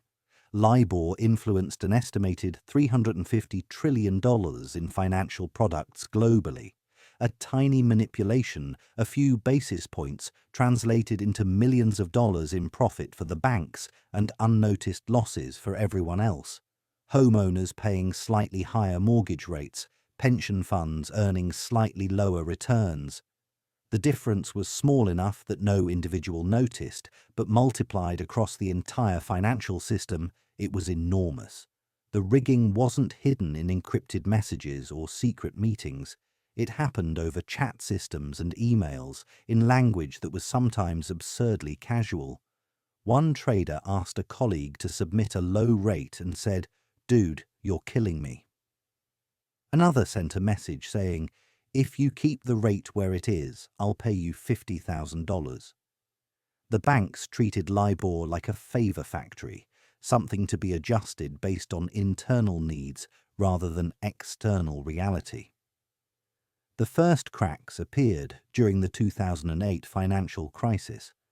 Regulators started asking why some banks were reporting suspiciously low borrowing costs even as the credit markets were freezing.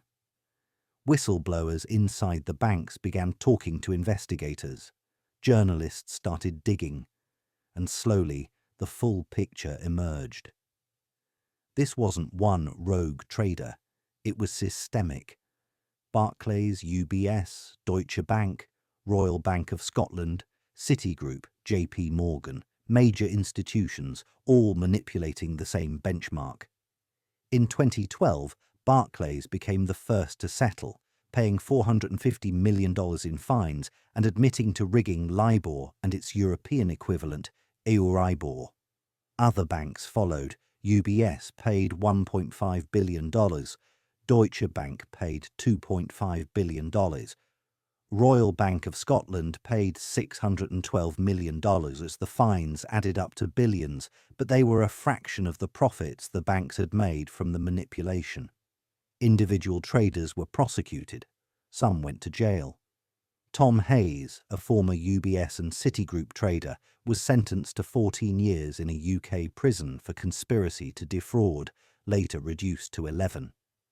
But the executives who oversaw the systems that allowed the rigging to happen, most of them walked away. Some retired early with full pensions. A few testified before parliamentary committees and said they were shocked to learn that their traders had been manipulating rates. The fallout forced a reckoning.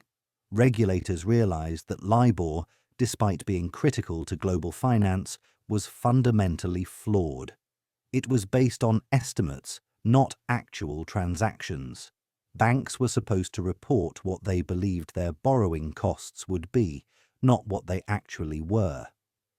That left room for manipulation, and the banks exploited it.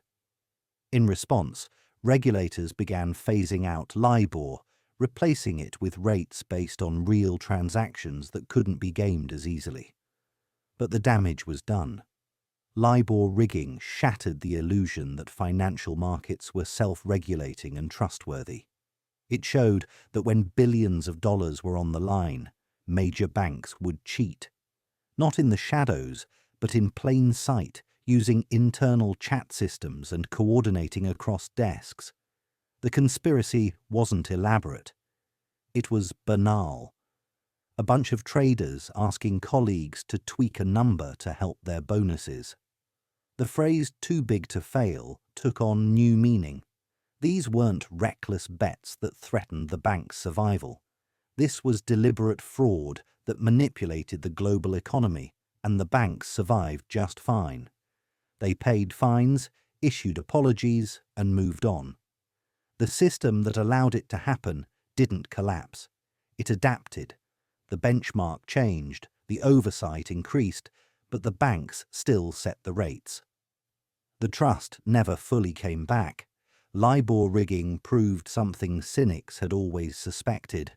The foundation of global finance could be manipulated by a small group of insiders for personal profit, and when caught, the penalties would be a cost of doing business.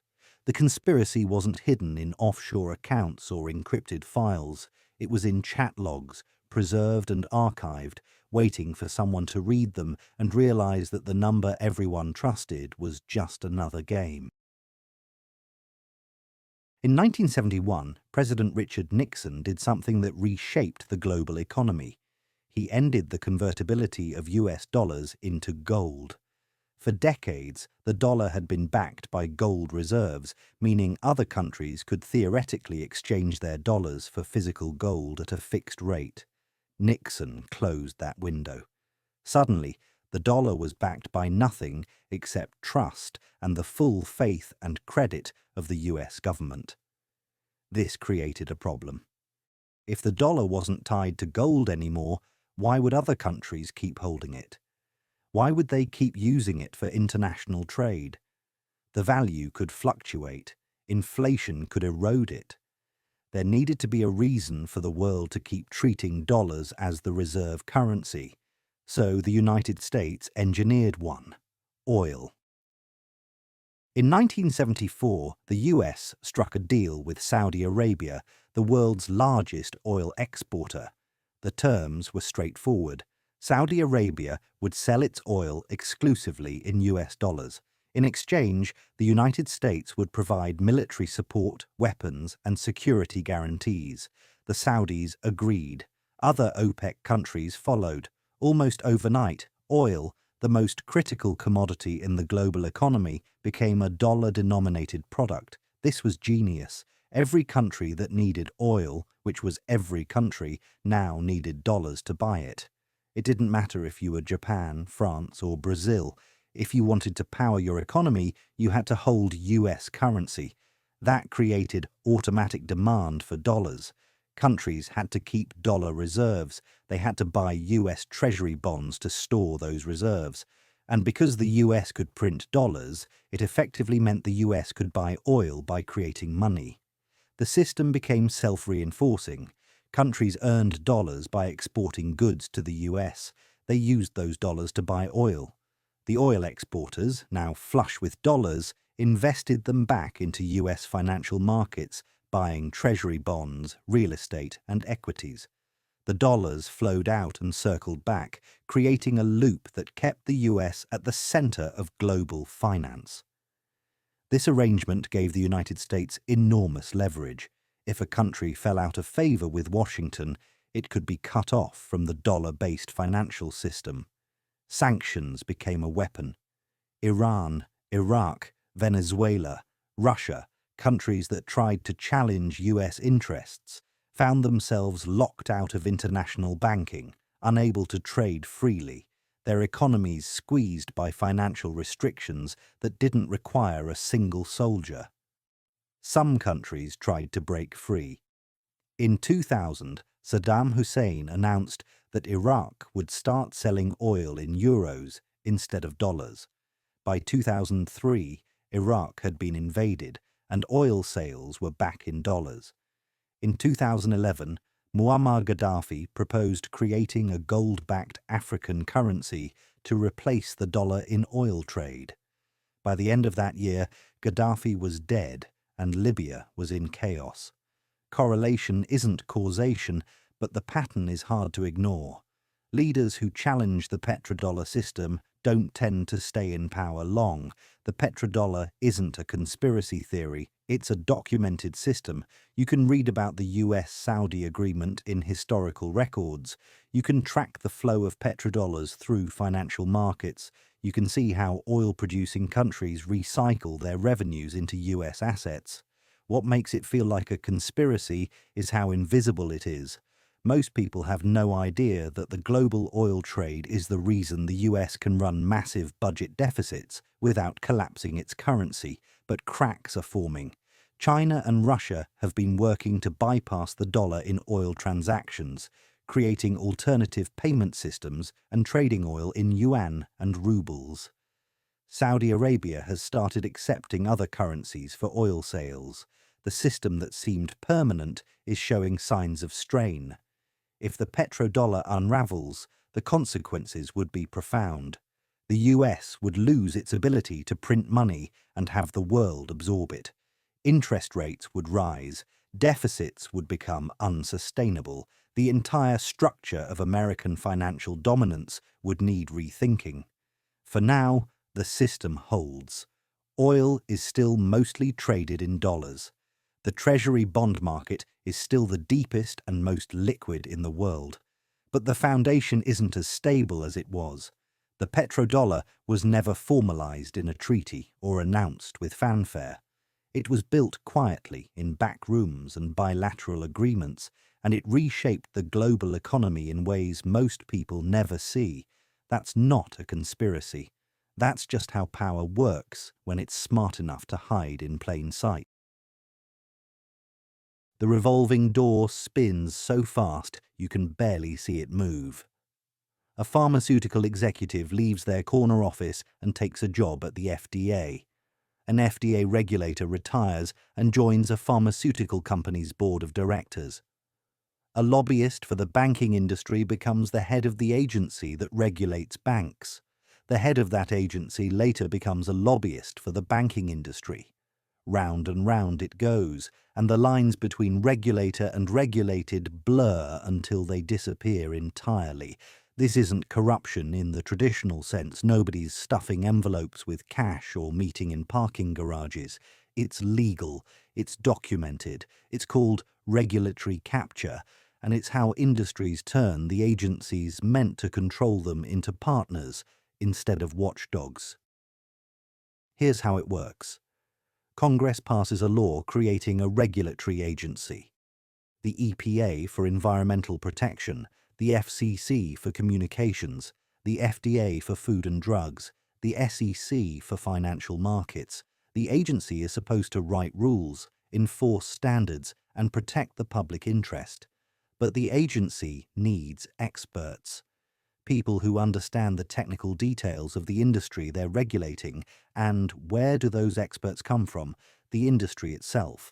So the FDA hires scientists who used to work for drug companies. The FCC hires engineers who used to work for telecom giants.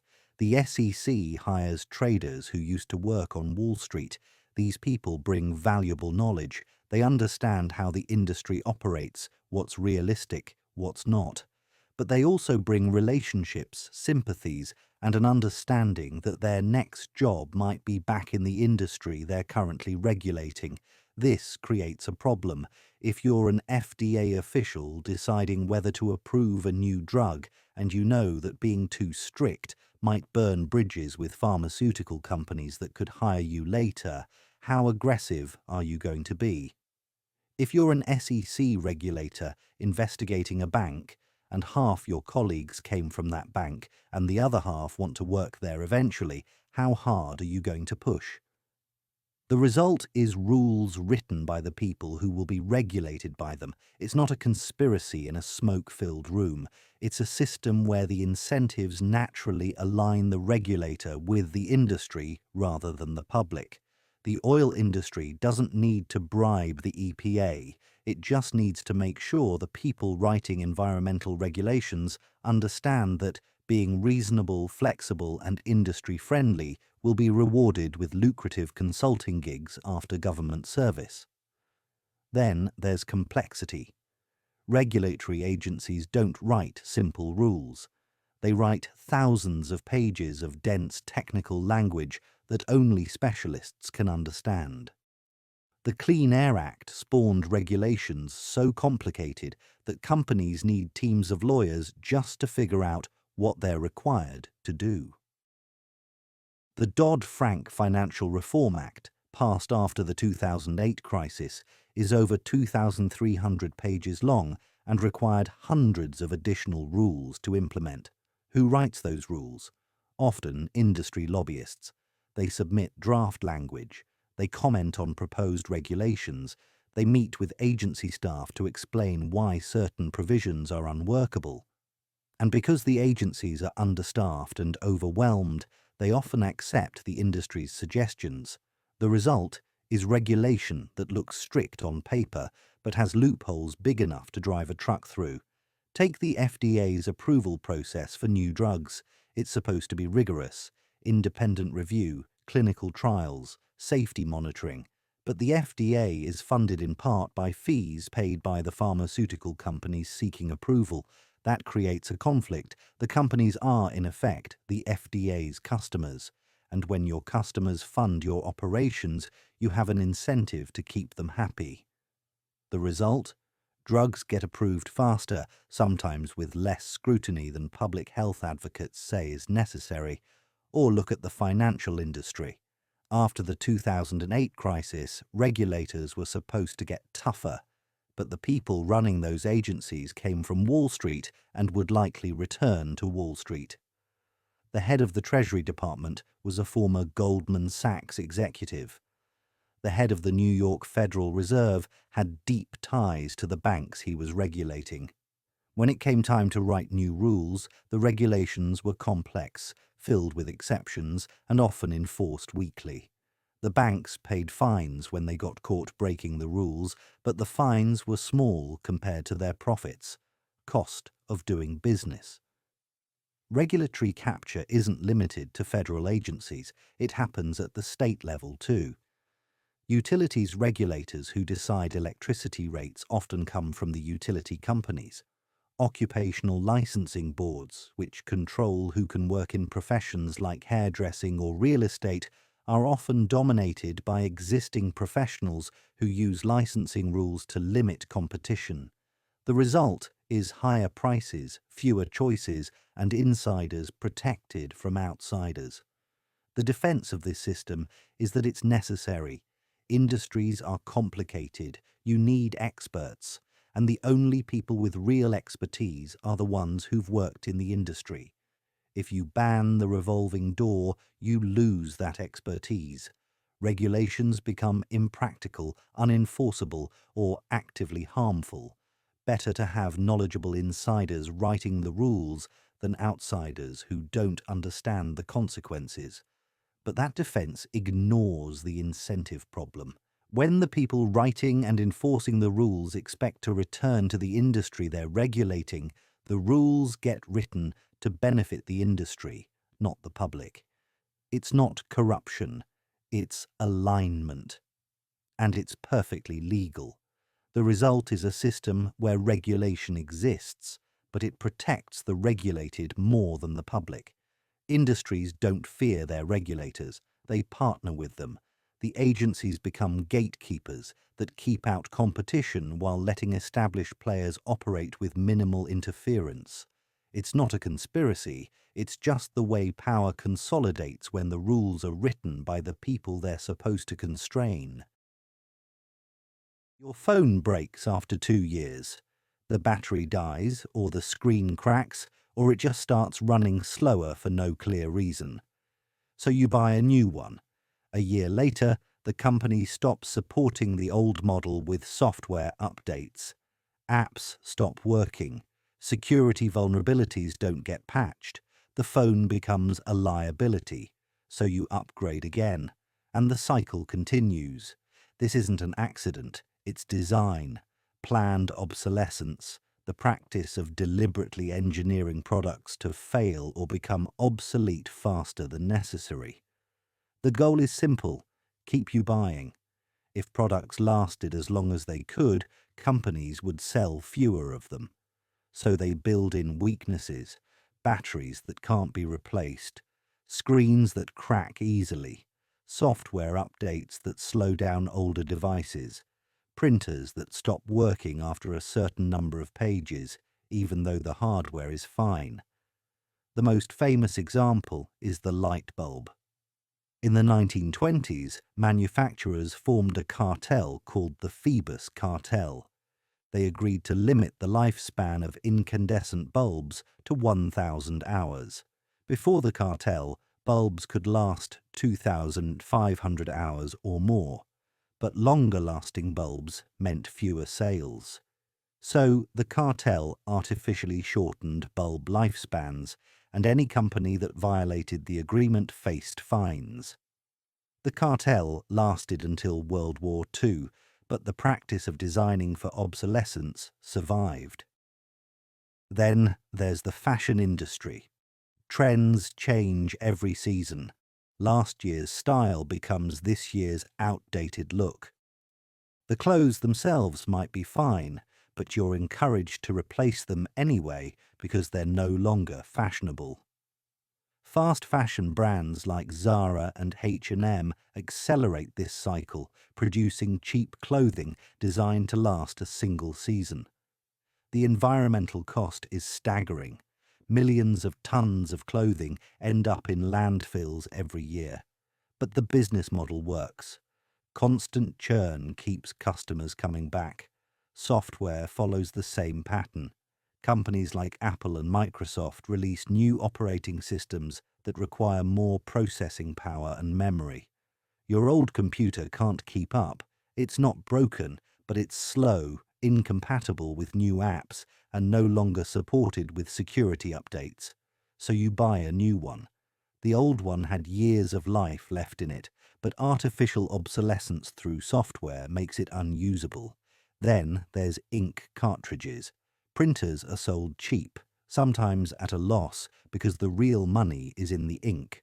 A set of replacement cartridges can cost more than the printer itself, and the cartridges are designed to run out faster than necessary. Built-in chips track usage and disable the cartridge even when ink remains. Third-party refills are blocked by software that refuses to recognize non-branded cartridges. The scarcity isn't real. The ink is cheap to produce, but artificial restrictions create the illusion of scarcity and drive profits. Diamonds are another classic case. The De Beers cartel controlled the diamond market for most of the 20th century.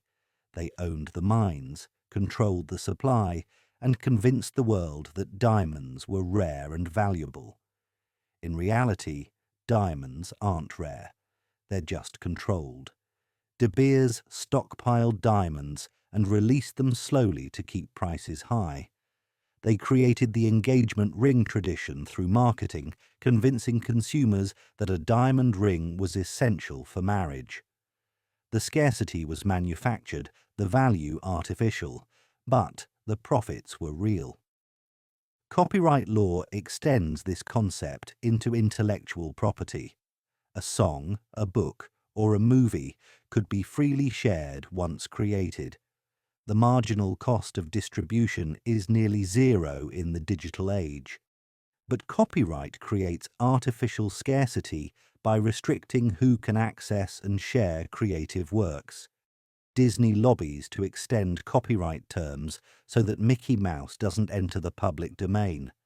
Record labels sue people for sharing music files.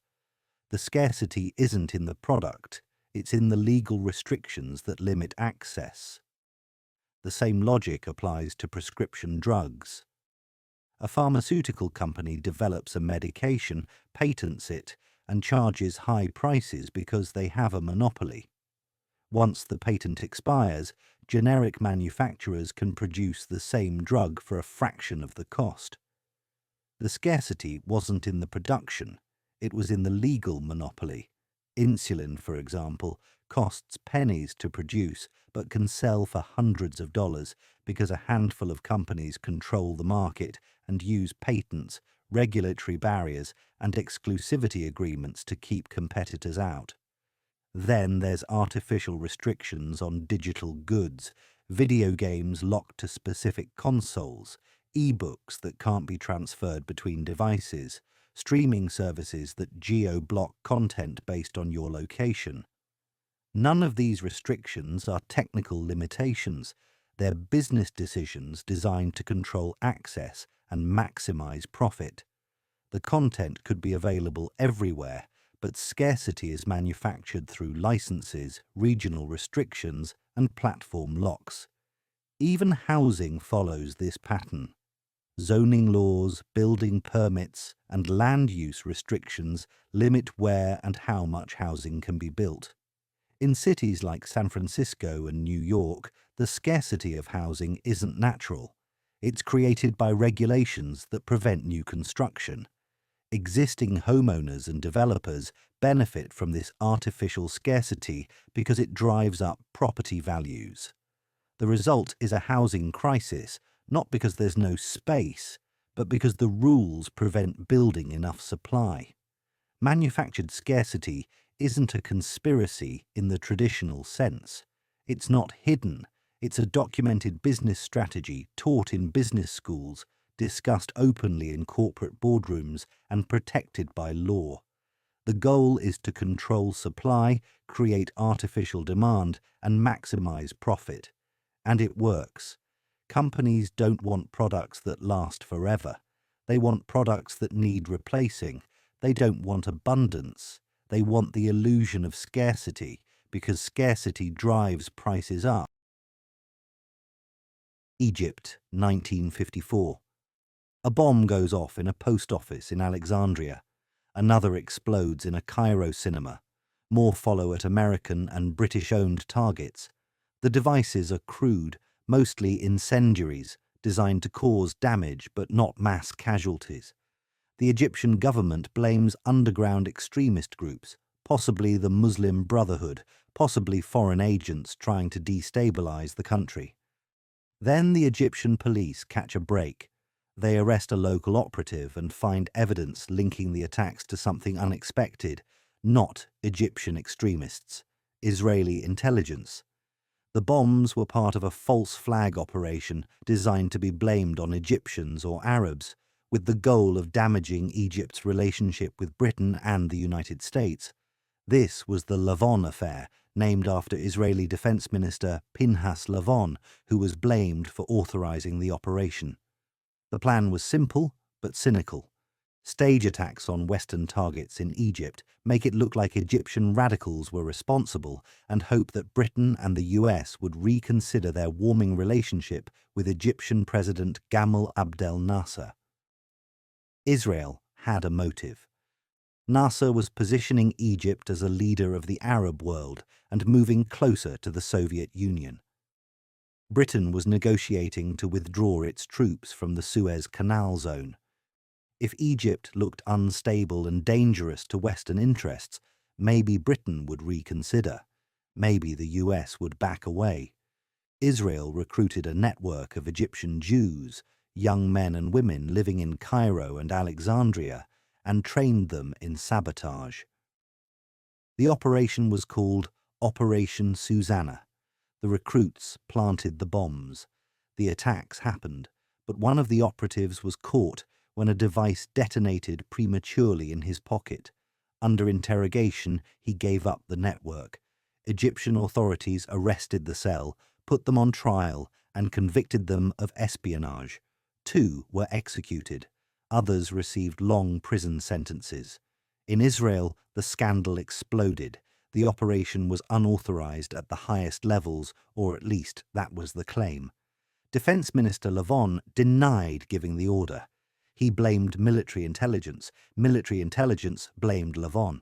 The political fallout lasted for years. Investigations were launched. Commissions formed. The affair became a symbol of reckless covert operations and political backstabbing. But the bigger revelation was the tactic itself. A democratic ally, Israel, had staged false flag attacks designed to be blamed on others to manipulate the political landscape. This wasn't disputed. The facts came out in trials, investigations, and eventually official admissions. It wasn't a conspiracy theory, it was documented history. The Lavon affair matters because it proves false flag operations aren't just theoretical. Governments actually plan and execute them. They recruit operatives, plant bombs, and create false trails pointing to someone else. And when caught, they deny, deflect, and blame rogue elements. The strategy didn't work in this case. The Egyptians uncovered it, the operatives were caught, and the plan backfired. But the willingness to attempt it shows the playbook exists. The Israeli government eventually issued apologies and acknowledged the operation decades later. The surviving members of the spy ring were honored as heroes in Israel. But the lesson isn't about heroes or villains, it's about tactics. When the stakes are high enough, governments will stage attacks, blame others, and hope the deception holds long enough to shift political outcomes. The Lavon affair is the proof of concept. It happened, it was real, and it shows what's possible when secrecy and desperation collide. Night falls over the Gulf of Tonkin. August 4th, 1964.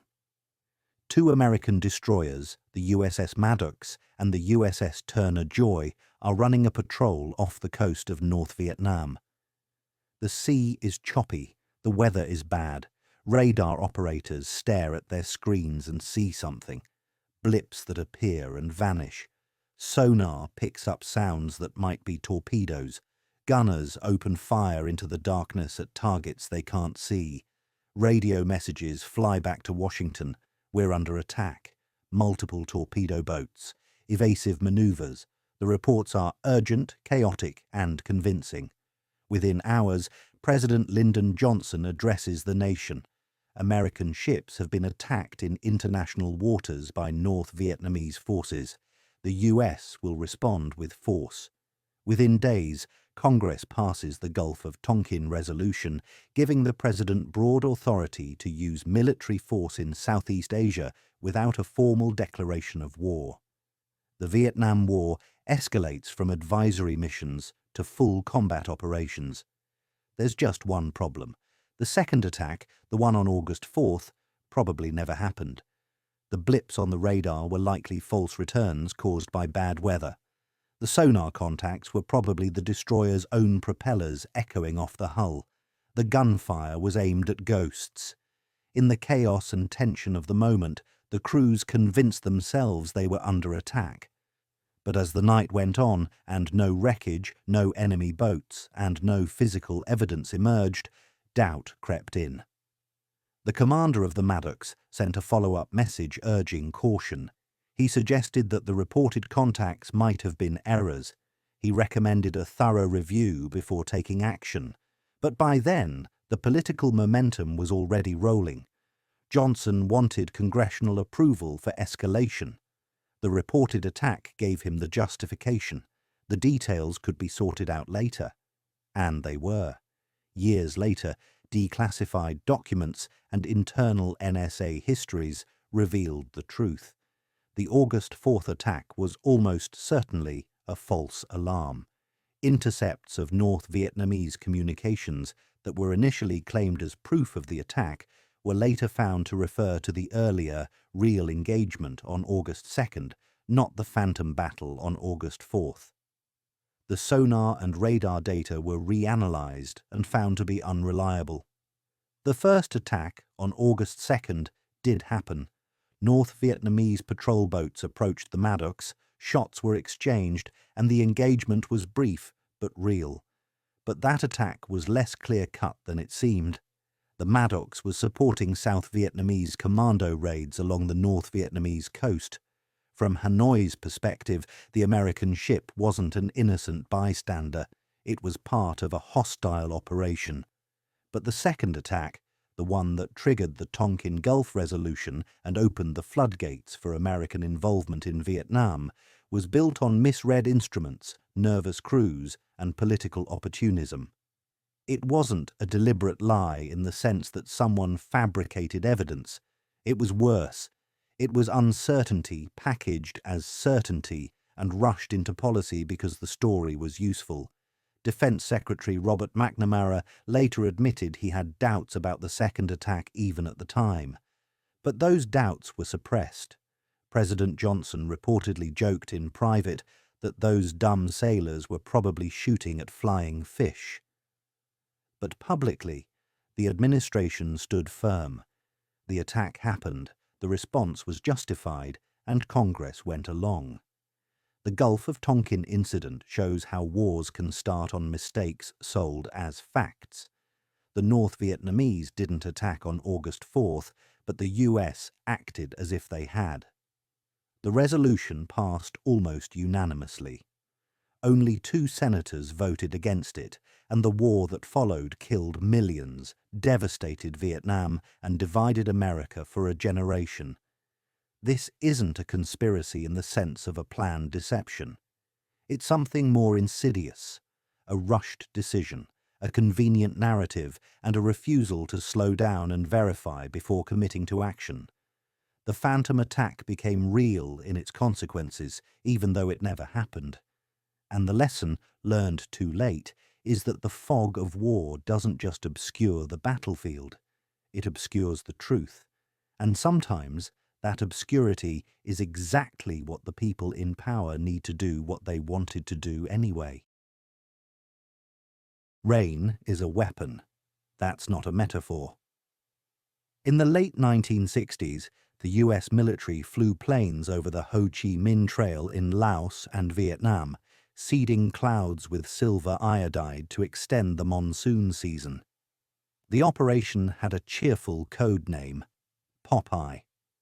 The slogan, coined in Pentagon briefings, was even more cynical: make mud, not war. The idea was elegant in its brutality. The Ho Chi Minh Trail was a network of jungle paths and dirt roads used by North Vietnam to move troops and supplies south. It was hard to find, harder to destroy, and constantly rebuilt after bombing runs. But the trail had a weakness: weather. During the monsoon season, the roads turned to mud, rivers swelled, and movement slowed. So the military asked a simple question: what if we could make the monsoon last longer? Cloud seeding wasn't new. It had been tested in the 1940s as a way to increase rainfall for agriculture. The process is straightforward. Planes release particles, usually silver iodide, into clouds. The particles act as nuclei around which water vapor condenses, forming ice crystals that grow and fall as rain. It doesn't create water out of nothing. It just encourages clouds that are already there to release their moisture sooner. In Southeast Asia, the military turned this into a tactical tool. From 1967 to 1972, planes flew cloud seeding missions over Laos, Vietnam, and Cambodia. The goal was to extend the rainy season by 30 to 45 days, softening the ground, washing out roads, and triggering landslides. If the North Vietnamese couldn't move supplies, they couldn't fight. Or so the theory went. Did it work? The military claimed success. Internal documents said rainfall increased in targeted areas and that enemy logistics were disrupted. But weather is chaotic. It's hard to prove cause and effect. Maybe the rain would have come anyway. Maybe the seeding just nudged it slightly. The results were ambiguous, but the program continued for 5 years. What wasn't ambiguous was the secrecy. Operation Popeye was classified. Congress didn't know, the public didn't know, even most of the military didn't know. The planes flew under cover stories. The missions were logged as routine weather reconnaissance. The truth only came out in 1971 when a journalist got a tip and started asking questions. By 1972, the story had broken wide enough that the Pentagon couldn't deny it.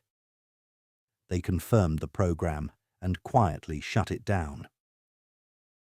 The international reaction was swift. The idea of weaponizing weather crossed a line. If countries could manipulate rainfall, what else could they do? Trigger droughts, steer hurricanes. The potential for environmental warfare was terrifying. In 1977, the United Nations passed the Environmental Modification Convention, banning military use of weather modification techniques. The US signed it, so did dozens of other countries. But the precedent was set. Weather modification research didn't stop, it just shifted focus. Today, countries explore geoengineering as a response to climate change. Proposals include injecting particles into the stratosphere to reflect sunlight, fertilizing oceans to increase carbon absorption, and yes, cloud seeding to manage rainfall. The line between civilian and military applications is thinner than governments like to admit. Operation Popeye matters because it shows how far the logic of war can stretch. If you can think of something as a weapon, someone will try to use it. The sky isn't neutral, the rain isn't innocent. Everything becomes a tool, and the moral calculus shifts from should we to can we. In the jungles of Laos, the answer was yes. The planes flew, the clouds were seeded, the rain fell, and the trail turned to mud, just as intended. Whether it changed the war is debatable, but it changed the boundary of what militaries were willing to do, and that boundary, once moved, rarely moves back. We've been searching the cosmos for decades, listening for signals, broadcasting our presence, waiting for someone to answer back. But what if they're already here? What if they've been watching us all along and the silence isn't absence, it's policy? The zoo hypothesis proposes that advanced extraterrestrial civilizations have discovered Earth and humanity but have deliberately chosen not to make contact. We're being observed, studied, documented. Like animals in a cosmic nature preserve going about our lives while researchers take notes from behind an invisible barrier. This isn't science fiction speculation. It's a legitimate proposed solution to the Fermi paradox, first articulated by radio astronomer John Ball in 1973. The logic is straightforward. If intelligent civilizations exist, and some are significantly more advanced than us, they might have developed an ethical framework similar to our own prime directive. Non-interference with developing civilizations. Think about how we approach uncontacted tribes on Earth. We've established protocols. Observe but don't interfere. Study but don't contaminate. Protect but don't reveal ourselves. Now scale that up to a galactic civilization millions of years ahead of us. They might view us the way we view chimpanzees. Fascinating, worth studying, but not yet ready for the full truth of what's out there. The hypothesis becomes more intriguing when you consider what might trigger contact. Perhaps there are developmental milestones we need to reach first. Surviving our technological adolescence without destroying ourselves. Achieving sustainable civilization. Developing certain technologies. Reaching a level of philosophical maturity. First contact might not be random. It might be earned. But here's where it gets darker. What if we're not just being studied? What if we're the experiment itself? What if Earth is a controlled environment where variables are carefully managed to observe how civilizations evolve under specific conditions? Those great filters that threaten our existence, nuclear weapons, climate change, artificial intelligence. What if they're not accidents of development but deliberate tests? The hypothesis is unfalsifiable, which makes it frustrating to scientists. You can't disprove an invisible, perfectly hidden observer. But that's also what makes it elegant. It explains the great silence without requiring extinction events or impossible distances. The aliens are here. They're watching, and they're choosing not to say hello. Some researchers point to potential evidence. Unexplained aerial phenomena that seem to monitor our military installations and nuclear facilities, ancient accounts across cultures of watchers and sky people, the curious timing of certain technological breakthroughs. Are these signs of observation, or are we seeing patterns where none exist? The hypothesis also raises profound questions about free will and autonomy. If we're being observed, are our choices truly our own?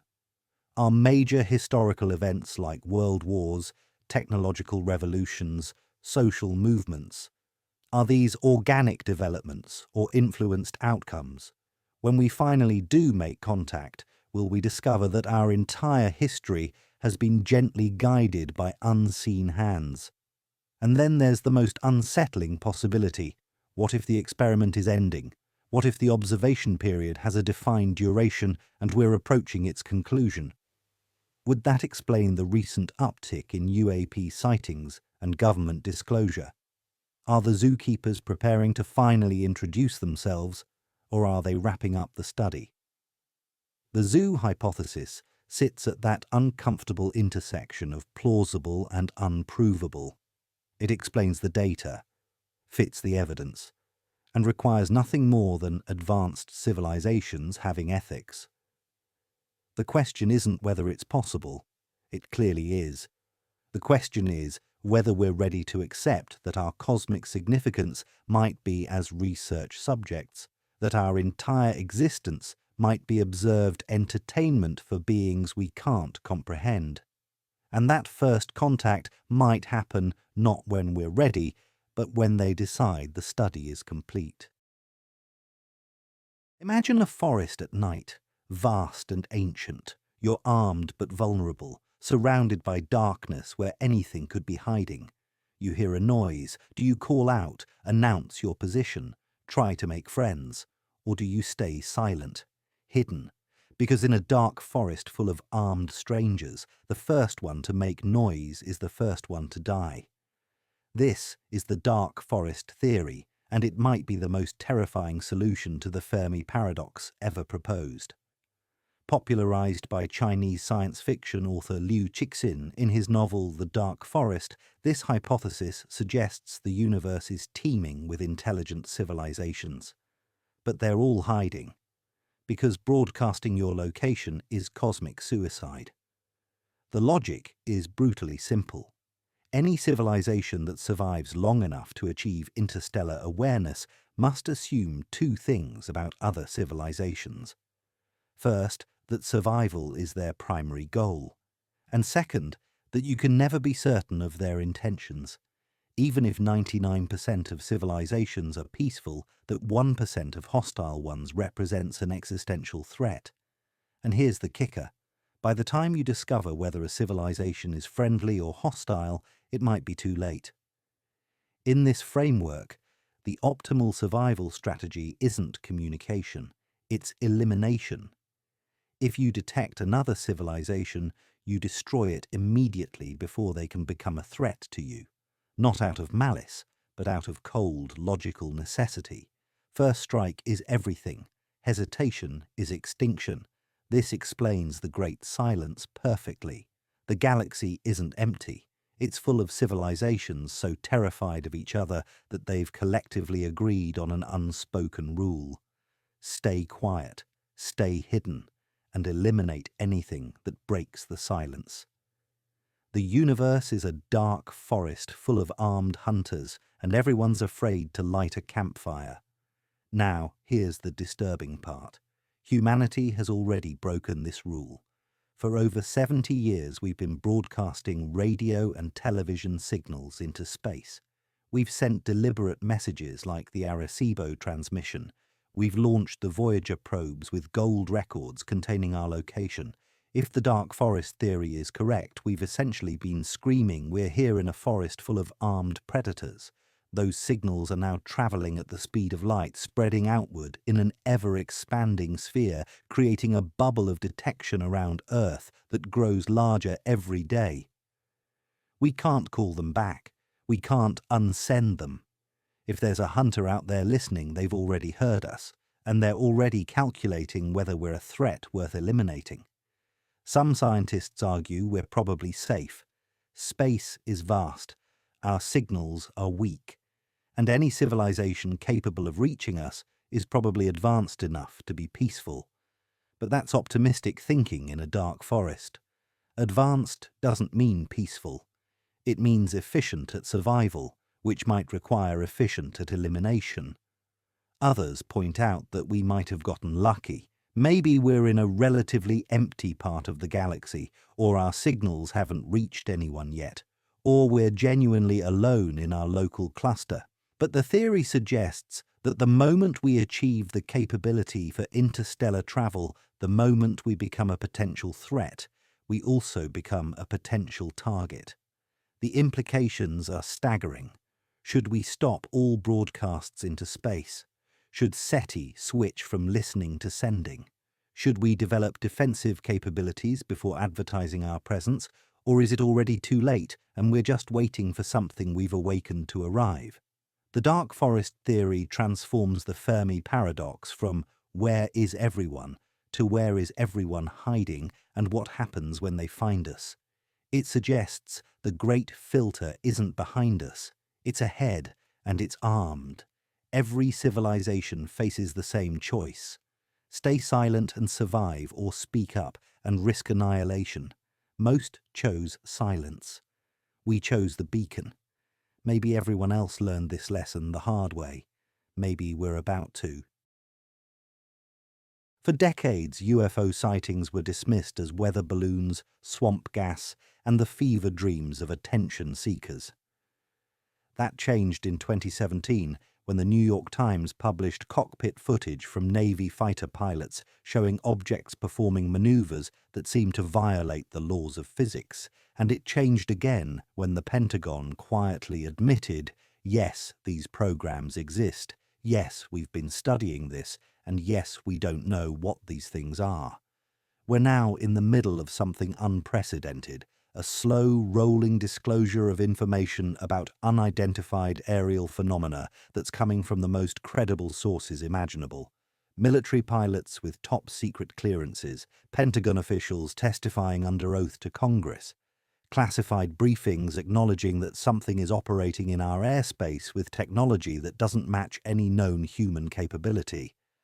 The acronym changed from UFO to UAP, Unidentified Aerial Phenomena, because the stigma around flying saucers was preventing serious investigation, but the observations remain consistent and disturbing.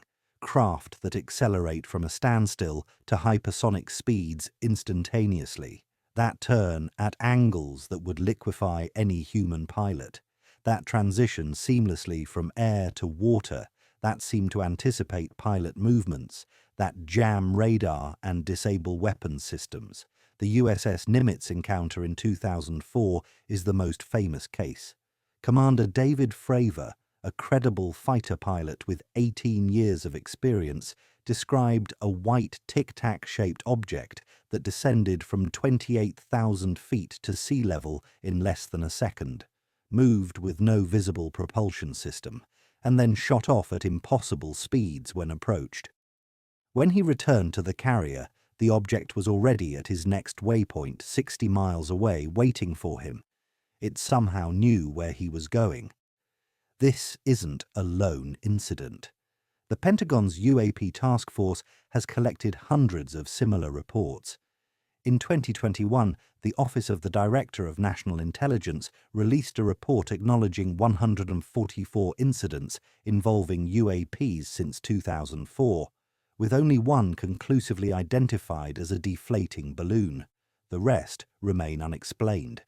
In 2022 and 2023, congressional hearings featured testimony from former intelligence officials claiming the US government has retrieved craft of non-human origin and has been reverse engineering them for decades. Let's be clear about what's heavily substantiated. Something is in our skies performing maneuvers that exceed our technological understanding. These aren't optical illusions. They're tracked on multiple sensors simultaneously. Radar, infrared, visual confirmation from trained observers. The objects are real.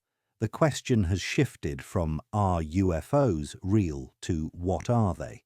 The possibilities are narrower than you'd think. If these craft are real and demonstrate technology beyond our capabilities, the options are classified human technology, but whose and why use it against our own military. Foreign adversaries, but with physics-defying capabilities decades beyond known science, or non-human intelligence. That last option splits into two scenarios: extraterrestrial or ultra-terrestrial. Either they're coming from space, or they've been here all along, living in our oceans, underground, or in dimensions we can't perceive. Some researchers argue the behaviors suggest the latter. Why would aliens travel light years just to play cat and mouse with Navy pilots? Unless they're not visitors, they're locals we're only just now noticing. The disclosure process itself is revealing. It's not a dramatic announcement or an Independence Day moment.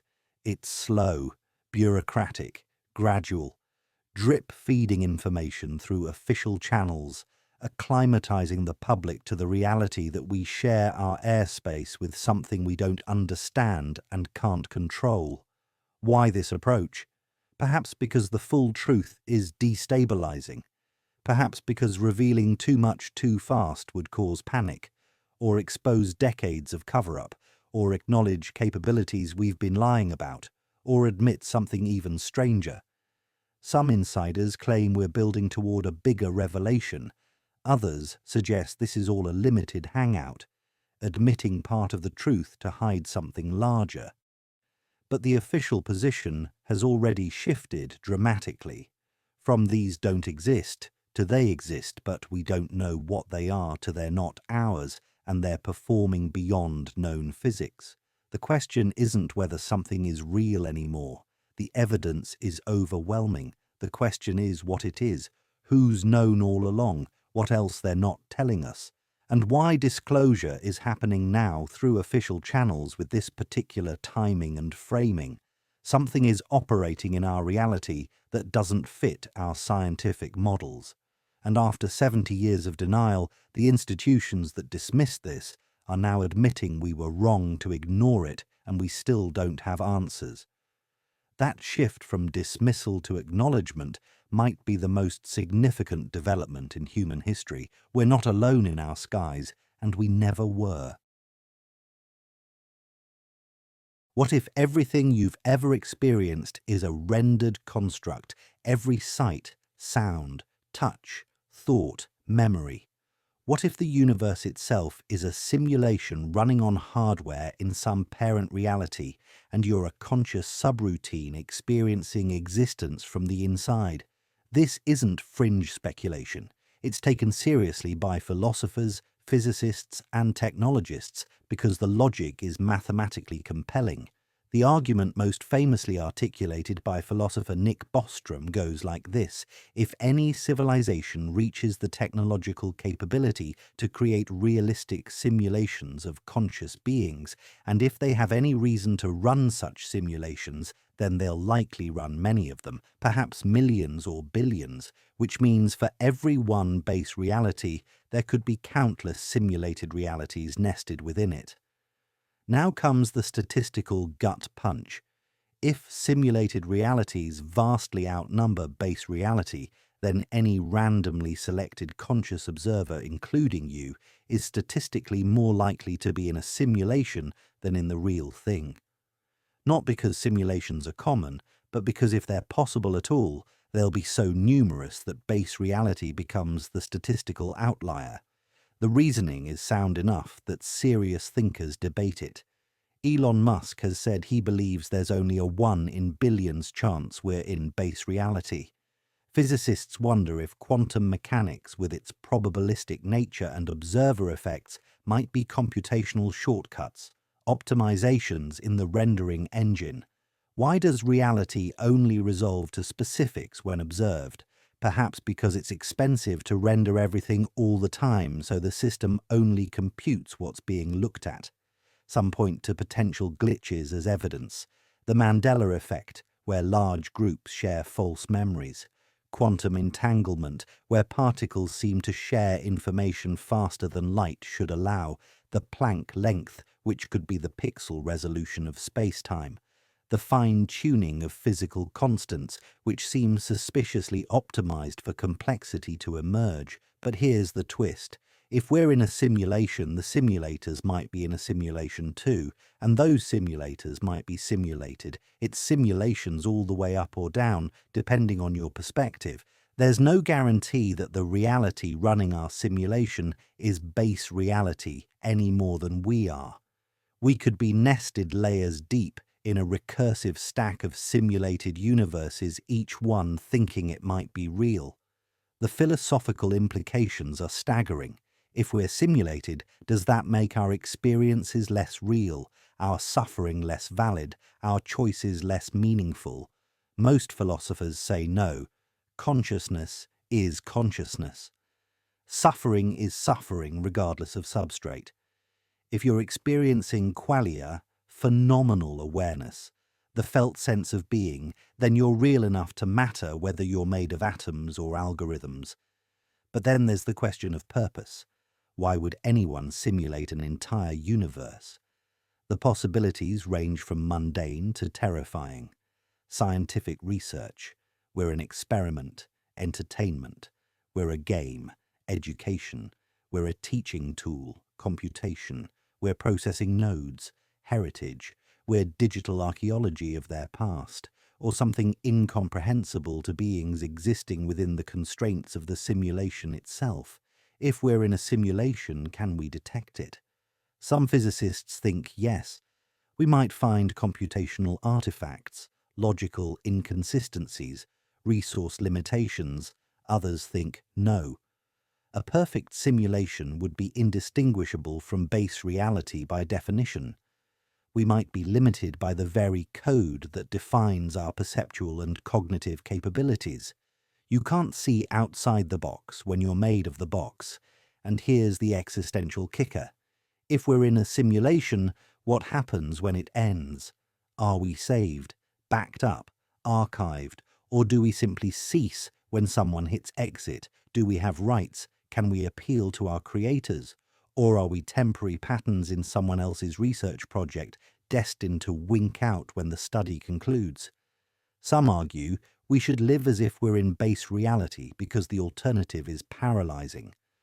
Others say we should try to attract the attention of our simulators, be interesting enough that they keep the simulation running or even offer us a way out. Still others suggest we should start working toward creating our own simulations, passing the torch of existence downward, ensuring the chain continues. The simulation hypothesis doesn't solve the Fermi paradox so much as reframe it. Maybe we haven't found other civilizations because we're all separate simulations, each in our own instance, or maybe advanced civilizations figured out they're simulated, and that changes everything about how they behave, what they broadcast, and what they want. The math is sound, the logic holds, and if we're rendered somewhere, when someone is watching, the question is, do they care? And if they do, what do they want from us? Or worse, what if we're not even the main characters in this simulation? What if we're just background NPCs in someone else's story? We've reached the edge of the knowable, where science meets mystery in a way that's experimentally proven, but philosophically incomprehensible. Welcome to the measurement problem, where reality itself seems to depend on observation and where consciousness might play a fundamental role in manifesting the universe. This isn't metaphysics or mysticism. It's experimental physics replicated thousands of times, forming the foundation of quantum mechanics. And it's deeply, profoundly weird in ways that violate our intuitive understanding of how reality should work. Start with the double-slit experiment, possibly the most important experiment in physics. Fire single photons at a barrier with two slits. When unobserved, each photon behaves like a wave passing through both slits simultaneously and creating an interference pattern. But when you measure which slit the photon goes through, the interference pattern vanishes. The photon suddenly behaves like a particle going through one slit or the other, but not both. The act of observation changes the outcome, not by disturbing the photon mechanically, but by the mere presence of measurement. It's as if reality exists in a state of possibility until someone looks and then crystallizes into definite form. This is wave function collapse, and no one fully understands why it happens. Quantum entanglement takes it further. Create two entangled particles and separate them by any distance, across the room or across the galaxy. Measure one and the other instantly responds with complementary properties. Einstein called it spooky action at a distance and thought it disproved quantum mechanics. He was wrong. Entanglement is real, verified, and currently being used in quantum computing and quantum cryptography. But here's the disturbing part. Until you measure, neither particle has definite properties. They exist in superposition, all possible states simultaneously. Only upon observation does reality make a choice, and that choice seems to happen faster than light should allow information to travel. The universe appears to have non-local properties.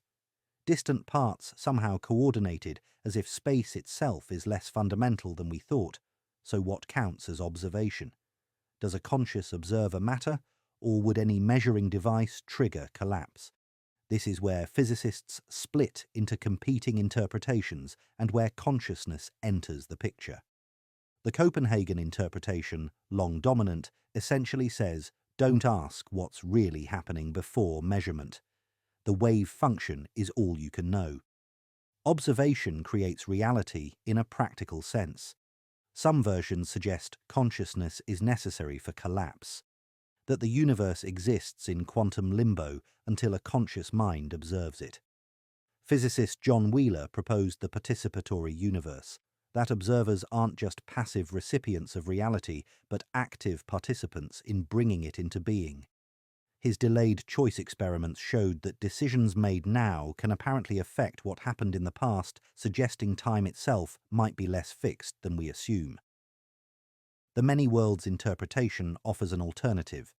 Every quantum event splits reality into branching universes, one for each possible outcome. Nothing collapses. Everything happens just in different branches.